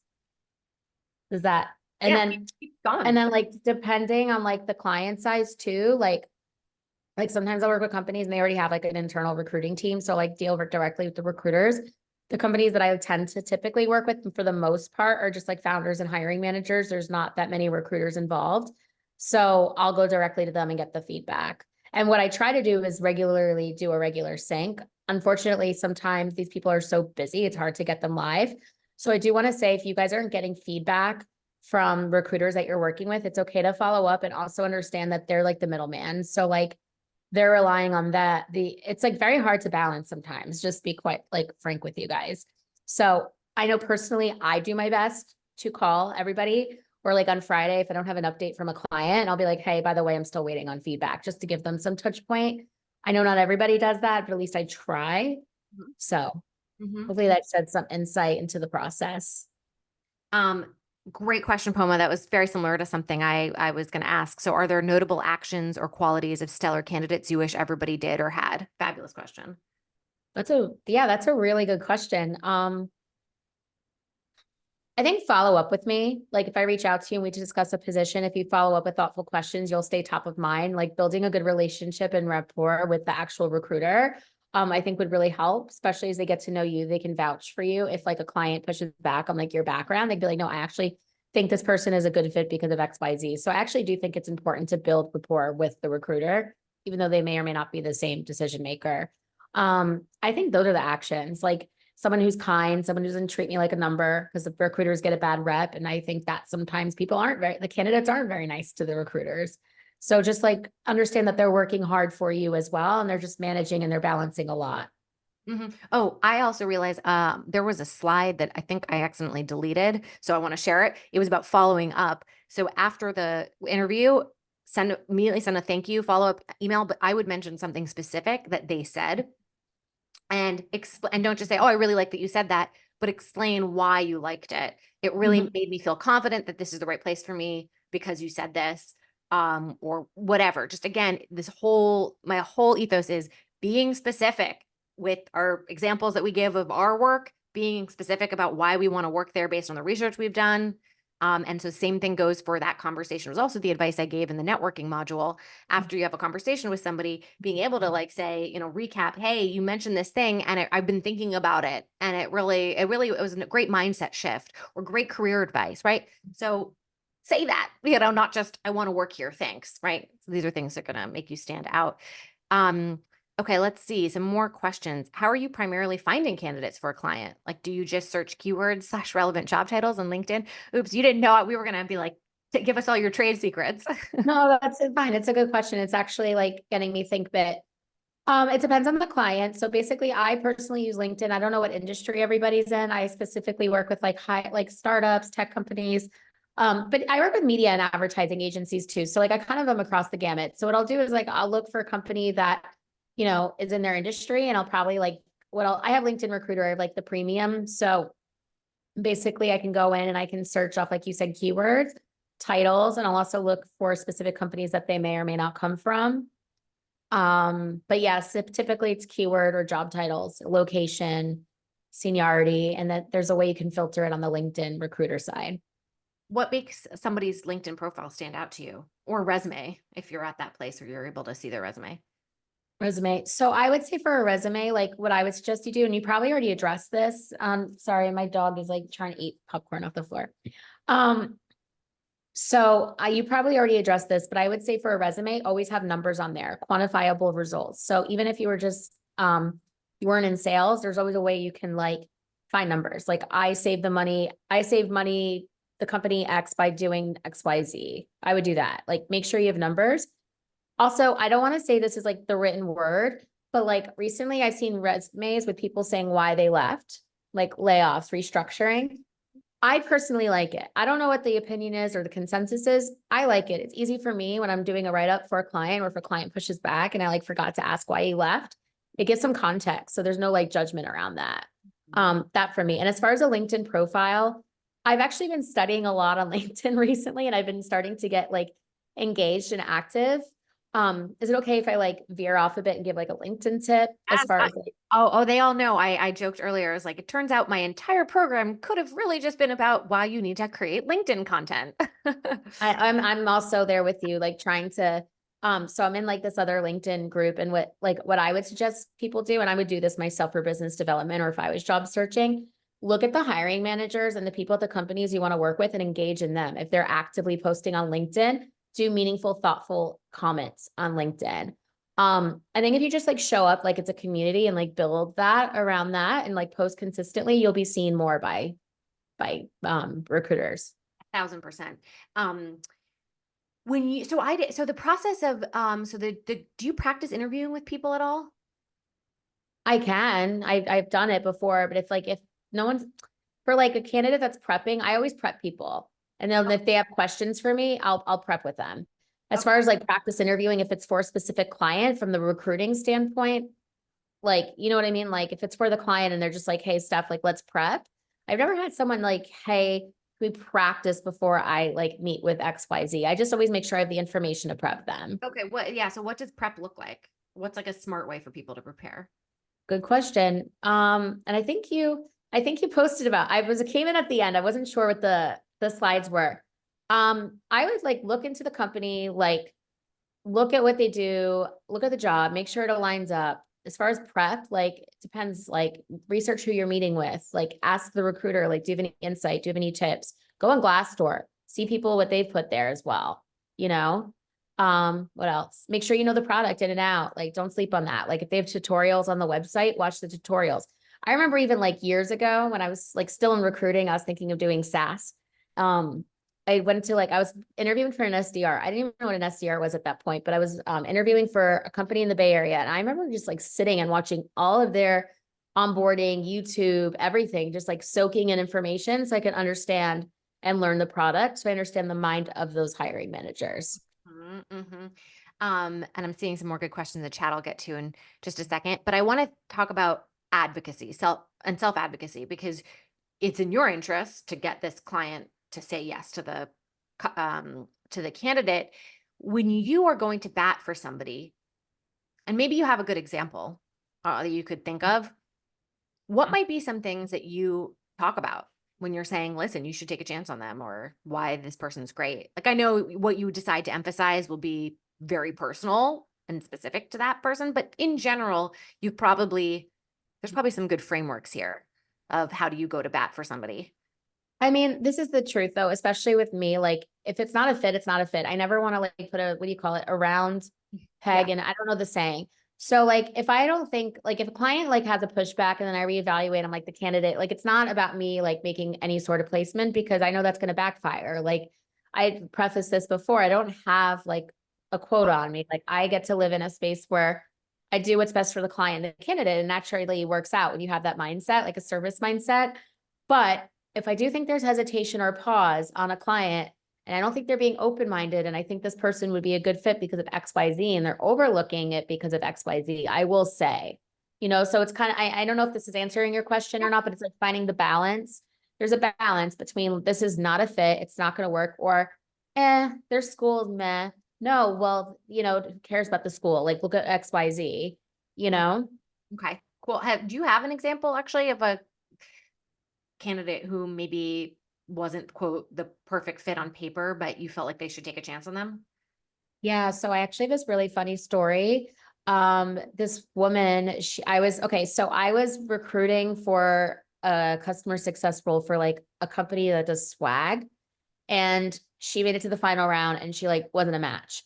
However, she lives in an area where another client I had was very specific. They wanted someone in this area. They wanted someone with like digital marketing. This woman did not have digital marketing, but she came from like a high growth tech environment. So long story short, I said, hey, take a look at so-and-so. She doesn't have the performance marketing, whatever, but she's in Miami. She comes from a tech company. She's really smart. She might be good for your CS position. Long story short, they ended up giving her an offer, and she's not like their typical profile. And she's actually one of the best CS people on her team, and she's been promoted twice. So I probably should share that more, but yeah, she's been there for a bit now. Yeah. So now I'm going to give some commentary on what Stephanie just said. So if Stephanie was interviewing for, let's say she wants to go in-house and to be a recruiter, she doesn't want to work for herself anymore, and she wants to talk about kind of her specialties, she could give that as a really great example of, listen, I have a great eye for maybe not the most traditional candidates. Here's somebody who didn't make it through for that job, but she did for this next job. So I'm constantly on the lookout for the people I think are stellar. And I got her this position and she was promoted twice, right? So there's such a great story there. Cause again, it's not just, oh, and then she was hired, the end. It was, oh, and then she got promoted twice. So it shows that Stephanie is right. She's an expert in this. So that was great. Carrie had a question. How would you recommend a candidate recovering from a poor interview response? So Carrie, let me ask you a question real quick. Are you talking about in the moment you've answered it and you're like, that was not a good answer? How to like, just take a beat and be like, actually, can I rephrase that? Is that what you mean? Yeah, sort of like that. There have been times where I've like, I'm realized I am talking and this is not going anywhere. And this is not like the right way that I wanted to respond. And then I just keep going. And I was like, in my mind, I'm like, shoot, I think I really need to like recover from that response. And so I'm just kind of curious of like what that perspective would look like to do that. Mm-hmm. I'll quickly answer, and then Stephanie, if you want to add in your thoughts. I think if you are recognizing that you are doing that, just to pause, take a deep breath, and this is that opportunity for a human connection. Mm. Saying, I am not answering in the way that I wanted to answer. Let me just take a moment, collect my thoughts, and Yeah. then here's what you're going to think to yourself. You're going to think, why are they asking me this question? What do they want to learn about me? You're also going to reflect back to the preparation you did of your case studies. Is there something that you haven't yet talked about that you feel like would be good for them to know? Is there a way to relate it to this prompt that they've given you? Right. Yeah. And then start over. And you know what? They might be like, wow, that actually made Carrie stand out. That made her memorable because she recovered with grace. We all make mistakes. We all fumble through things. Everybody has a weakness. We're all insecure. Truly, we are. I mean, everybody is fucked up. Okay. That's what we have in common. What's so great. And I think it's all about how we handle it.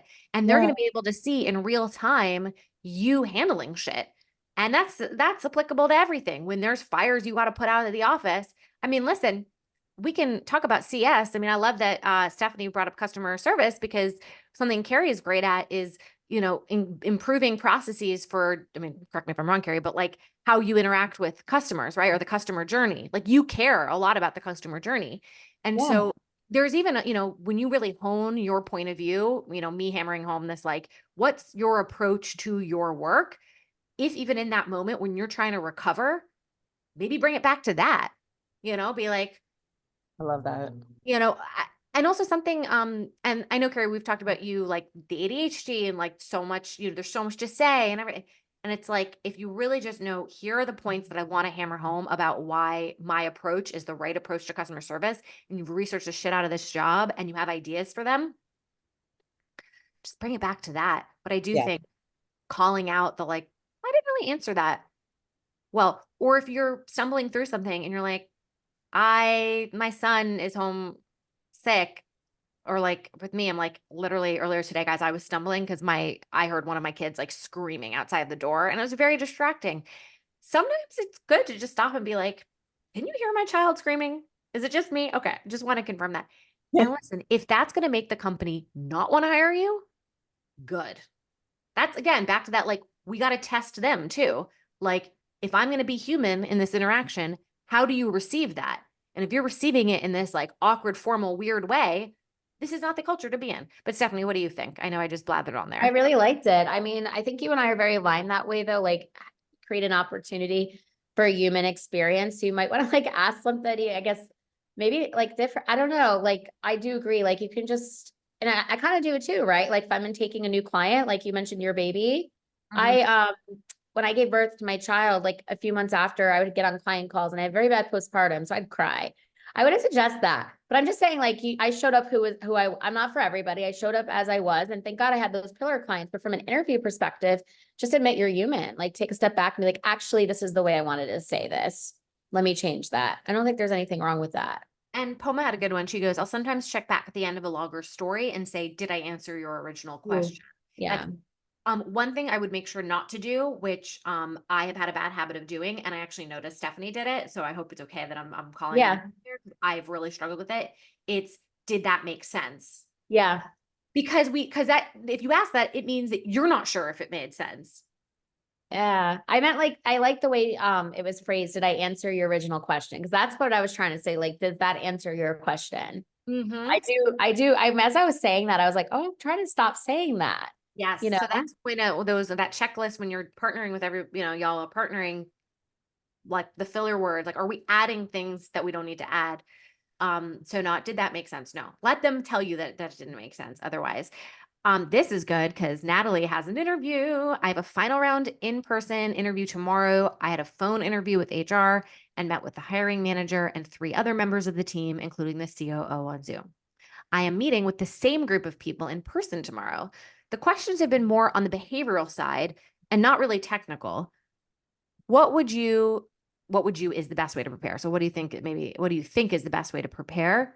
Natalie, tell me if also what I've presented so far, does that help in, based off of what you already heard from me today, what else can we give you to answer your question? I don't know if Stephanie, if that was enough context. I have a follow-up question. Okay. All right. Yeah. What's your question? Well, I want to know what kind of role you're interviewing for, because you're asking about technical. Mm-hmm. Yeah. Hi, yeah, sorry, there's a lot to type out. But so what I'm interviewing for, so I'm in finance, so this is more on the middle office slash operations slash trade support side of a finance role for a hedge fund. So when I say technical, like typically, for middle office roles, it doesn't get too technical.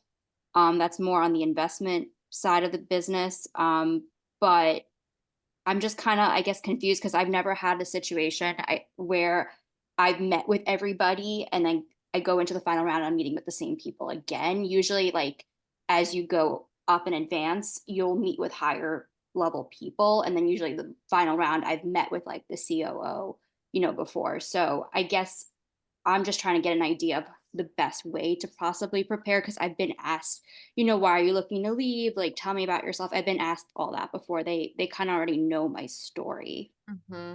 It's like, what else can you share that hasn't been shared? And I think this actually speaks to that strategy of once you're in future, you've gone through next rounds, like what else do you not? I mean, well, first, Natalie, for you, when you reflect back on what you've already shared with them, is there anything that they don't yet know about you that you would want them to know? And remember to reflect back on the job description too, compare it to that. So that would be my first prompt to you on how to prepare. Okay. There's anything That makes sense. yeah. And then yeah, Ellen, I had the postpartum thing too. Yeah, I get it. I know this is why I love ladies get paid. Again, the universal is how we suffer, or the suffering is universal. Okay, so there's what have you not yet shared about yourself that you think would be important for them to know? Compare it to the job description. Great. Maybe really come prepared with your question. I mean, I almost wonder if you can like flip the script. I'm kind of buying time for you, Stephanie, while you think of your questions here. Or how you would respond to this. Come maybe with, it's really that pretending it's not an interview anymore and it is the first meeting after you've been hired, just strategize about how you're going to tackle their challenges on day one. And so seeing if maybe you can come in with getting more into the nitty gritty of the challenges they're facing and a really workshop out, almost like they're your client. And so you're no longer in pitch mode, you're in working mode. And I don't know how much you can do to prepare other than asking them about their challenges or coming in with that mentality. But I would love it, if Natalie, when this is over, you call me and you're like, it was really great. I got more specifics from them of not what is it like to work here? Because you've clearly gotten through all of the surface stuff, but of the shit that they have going on, what are they doing? What are their goals? Give them ideas for it. If in my case, because I was in marketing, would have been like, yeah, one of our goals is to expand, workingnotworking.com. We want people on the West Coast to know about it. But we've got a limited budget. And then I'm jumping in with like, you know what? Really great partnership ideas, right? Really, it's like they're already stuff that they should be paying you for. You're going to just give to them, quote, for free, but it's really going to be mimicking what it's like, or mirroring or shadowing what it is they get when they work with you. That's the only thing I can think of. But what is your thought? What are your thoughts, Stephanie? No, I think you're right. I mean, my thought is that they wouldn't be wasting your time to get you this far and meet with you again if they weren't like invested. So I don't know if they're going to ask you technical questions. I mean, what I would do is look at the job description and read the day-to-day again, and then figure out like questions around that job description and how you would answer it. But I think Claire was like correct with like the strategy piece and like how you would impact the team on day one. I wouldn't overthink it. I would, I think if you just like try to relax about it, like remember like you're worth being there. And like, again, like they wouldn't have wasted their time getting you there again if like they didn't believe or see something. It means they really like you, So Yeah. hopefully that helps. I mean, Oh, who knows? that's Maybe you walk in and it's not even an interview and they're just like, you're hired. And let's I talk know. about what it's like, how you can get up and running quickly. I don't know. Oh, I actually have a question. Natalie, have there been any concerns that they brought up to you throughout the process that they may have? I mean, not concerns. I mean, to be transparent, I'm at my company for only a little over a year. I mean, it wasn't like a real concern. They were just curious to know why, leaving. And so, obviously having my answer set for that. But at this point, I don't think that is a really big concern because I don't think I would have met with all these people. Mhm. And, other than that, there hasn't really been any other concerns that they've brought up. So Could Natalie, not just Natalie, but could anybody ask them who else are you interviewing? Or like, is it, where are you at in the process, or get more clarity from them? I don't know. What do you think about that?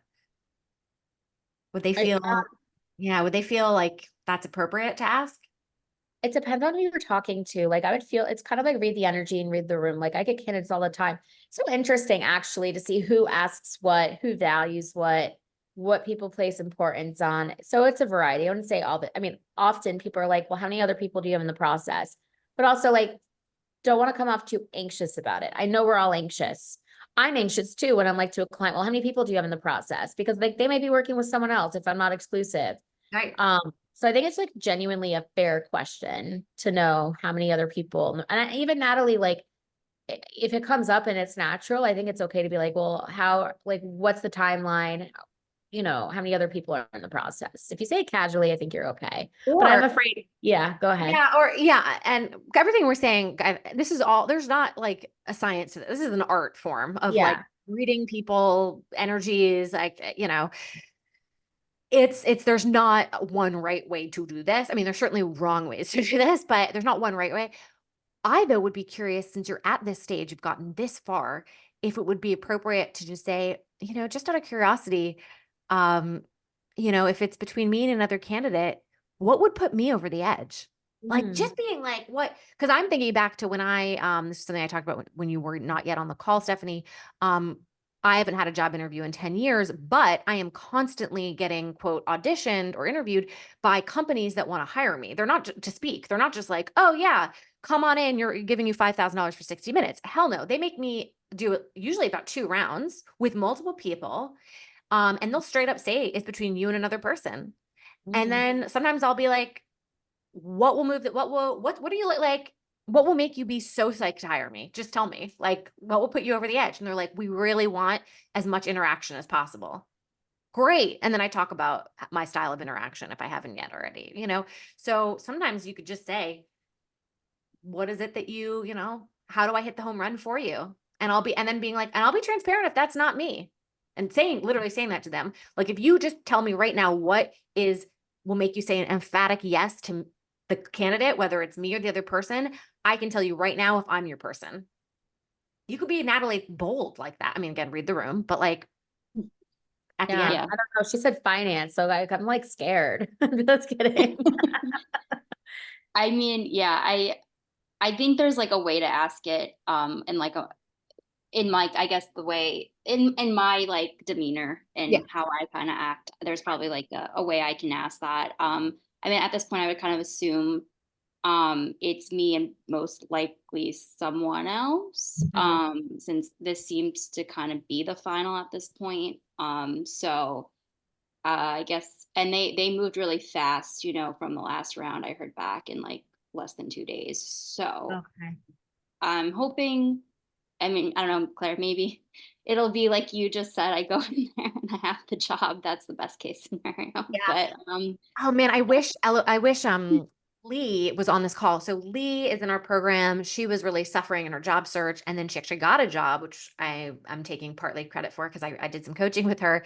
And what was so cool in her job that she got, they straight up said to her, it's between you and this one other candidate. And this other candidate has the traditional background we're looking for. So it was a fintech or it was in finance also, but and she's in graphic design. She's never done fintech before, but she's got personal stories about her own finance journey, right? And her relationship with money. And so since they said to her, this other guy has a traditional background, it was basically telling her she was not the preferred candidate. And I said, you're going to go real hard on the personal aspect because that guy doesn't, you can't take that away. He may have the quote traditional, but the fact that you did this self-motivated, no one was paying you to learn this stuff. And she got the job. She got the job. Okay, here's a question from Jacqueline. Do you have any tips and red flags to look out for engaging personal compatibility at an early stage startup? I'm getting an offer tomorrow. Ooh, and for instance, thinking about asking to meet someone on another team. I've only met the co-founders and the recruiter. Well, if you do want to meet someone else on another team, I'm assuming it would be a team that has some kind of impact on your ability to do your work, right? Like their work would then make your job easier or harder, right? So that'd be the reason that you'd want to meet with that other team. Do you have any answer to that, Stephanie? Is this your, I don't know. I don't think you work with early stage startups. No, that's actually, that's mostly my book Early? of business. Oh, okay. Early stage startups. I think you should ask for sure. I mean, personally, if you're getting the offer tomorrow, I would ask to meet someone else on the team. I've seen it happen before. I mean, it's a small team. Like you're going to most likely work with everybody, right? So I would definitely ask. And if they're balking at it, then I would pause. And then do you have any lookout for personal compatibility? I think if you go to the LinkedIn, you can assess the culture. I mean, you can't always tell off a LinkedIn profile, but you can kind of get a sense of who someone may or may not be. So maybe look at some of the LinkedIn profiles of the team that's at the company. Well, I think also it's really self-reflection here of what's important to you, Jacqueline. What are your deal breakers? I mean, you have a number of things the nice to haves, but what do you really need to have? And then making sure that you're asking questions that get very specific answers to them. So not just, oh yeah, we care about that. Okay, how have you cared about that? So just make sure you've already done that reflection for yourself and you've asked those questions. Do you want to be more specific, Jacqueline, with me or with us in your context so we can make sure we're being helpful to you? Or did that feel like you got what you wanted? Yeah, sure. Since the timing is so perfect here, getting some help and insight. Can you hear me okay? Yes, perfect. Okay. So it's a really early stage startup. They launched the product 2 months ago. The founders raised their money in November. So I find it kind of odd. It's they have an engineering team, they have a product manager. I would be one of the first hires on the partnership side. But they've basically I'm just kind of interested to meet someone who's not the founder, to know what it's like to work with founders, because I'd report to all three founders. I could be working with them really closely. So that's kind of what I'm hoping to get from the outside perspective, because I kind of mentioned this already to the recruiter. I said, hey, I would love to meet other members of the team. And she's like, well, you'd be working with the founders though. And I was like, I mean, it's a really small office and we're in person. We're supposed to be in person full time. So I mean, when I see or meet and work with these people, so it's almost like a little fishy, I don't know, feels fishy, but maybe they're just so busy. They're trying to protect people's time. But I haven't met anyone except for the three founders. So there are a lot of them. And then the recruiter. So I asked once, a bit earlier, mentioned I wanted that. I didn't say, hey, could you do this at this point? But I think I'm planning to I think it's a fair ask to meet someone to get Mhm. another perspective, who I'll probably at least see every day, if not work with on some projects. Mhm. What do you, Stephanie, what do you think?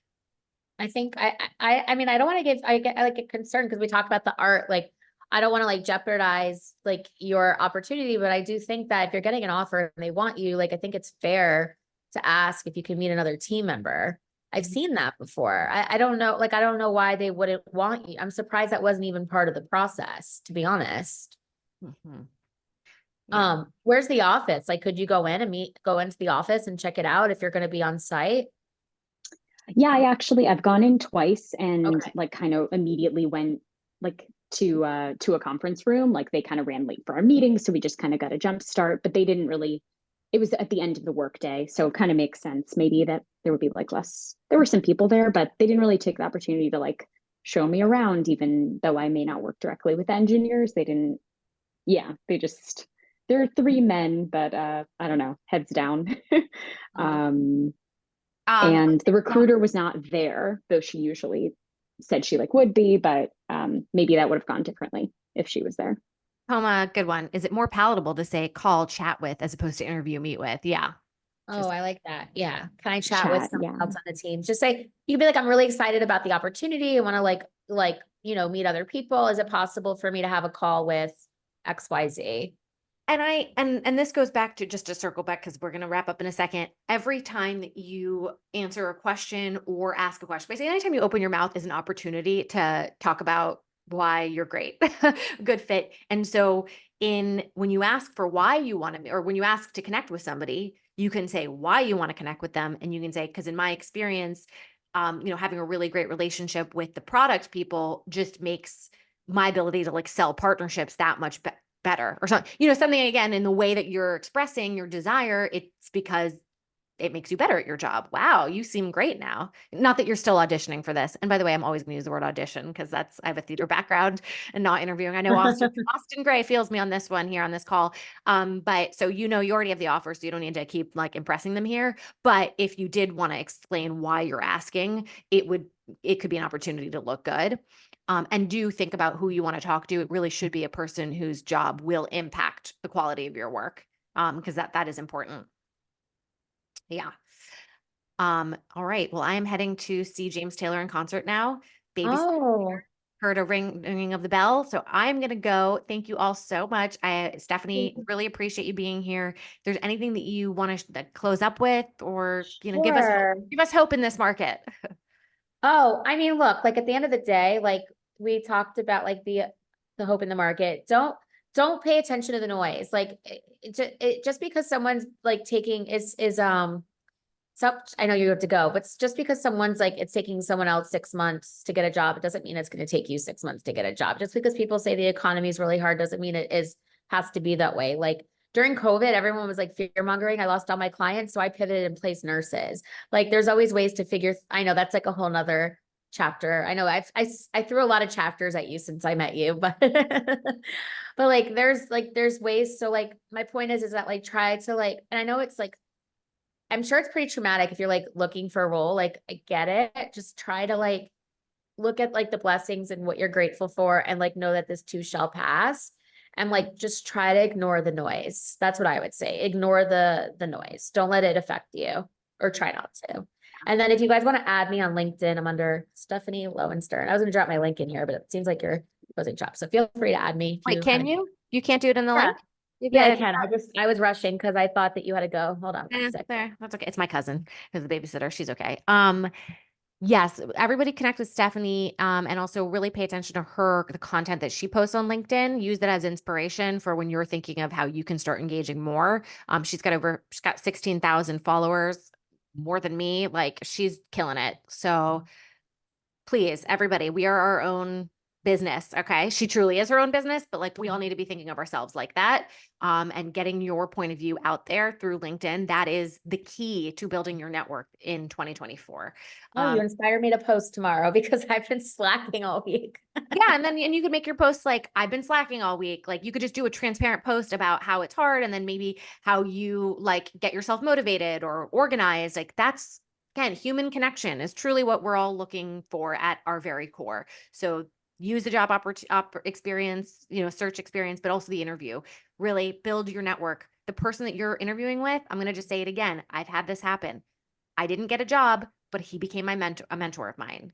So truly, you might not get the opportunity, but you are going to add this person to your network. So if you can strive for a quality human connection with them and feel like you really expressed who you are strategically, but who you are, you can walk out of there with your head held high. Love to see you all at tomorrow's co-working live coaching session. We're going to do breakouts for interview prep and then come back with me. And then we're going to do the bonus session in the first week of June. But I'll let you all go. Thank you so much, Stephanie. Have a wonderful evening to all of you all. And if you're watching the recording at whatever time, thank you for investing your time with us. It's valuable. Thank I you. appreciate it. So fun. Bye, All right. ladies. Bye, everyone.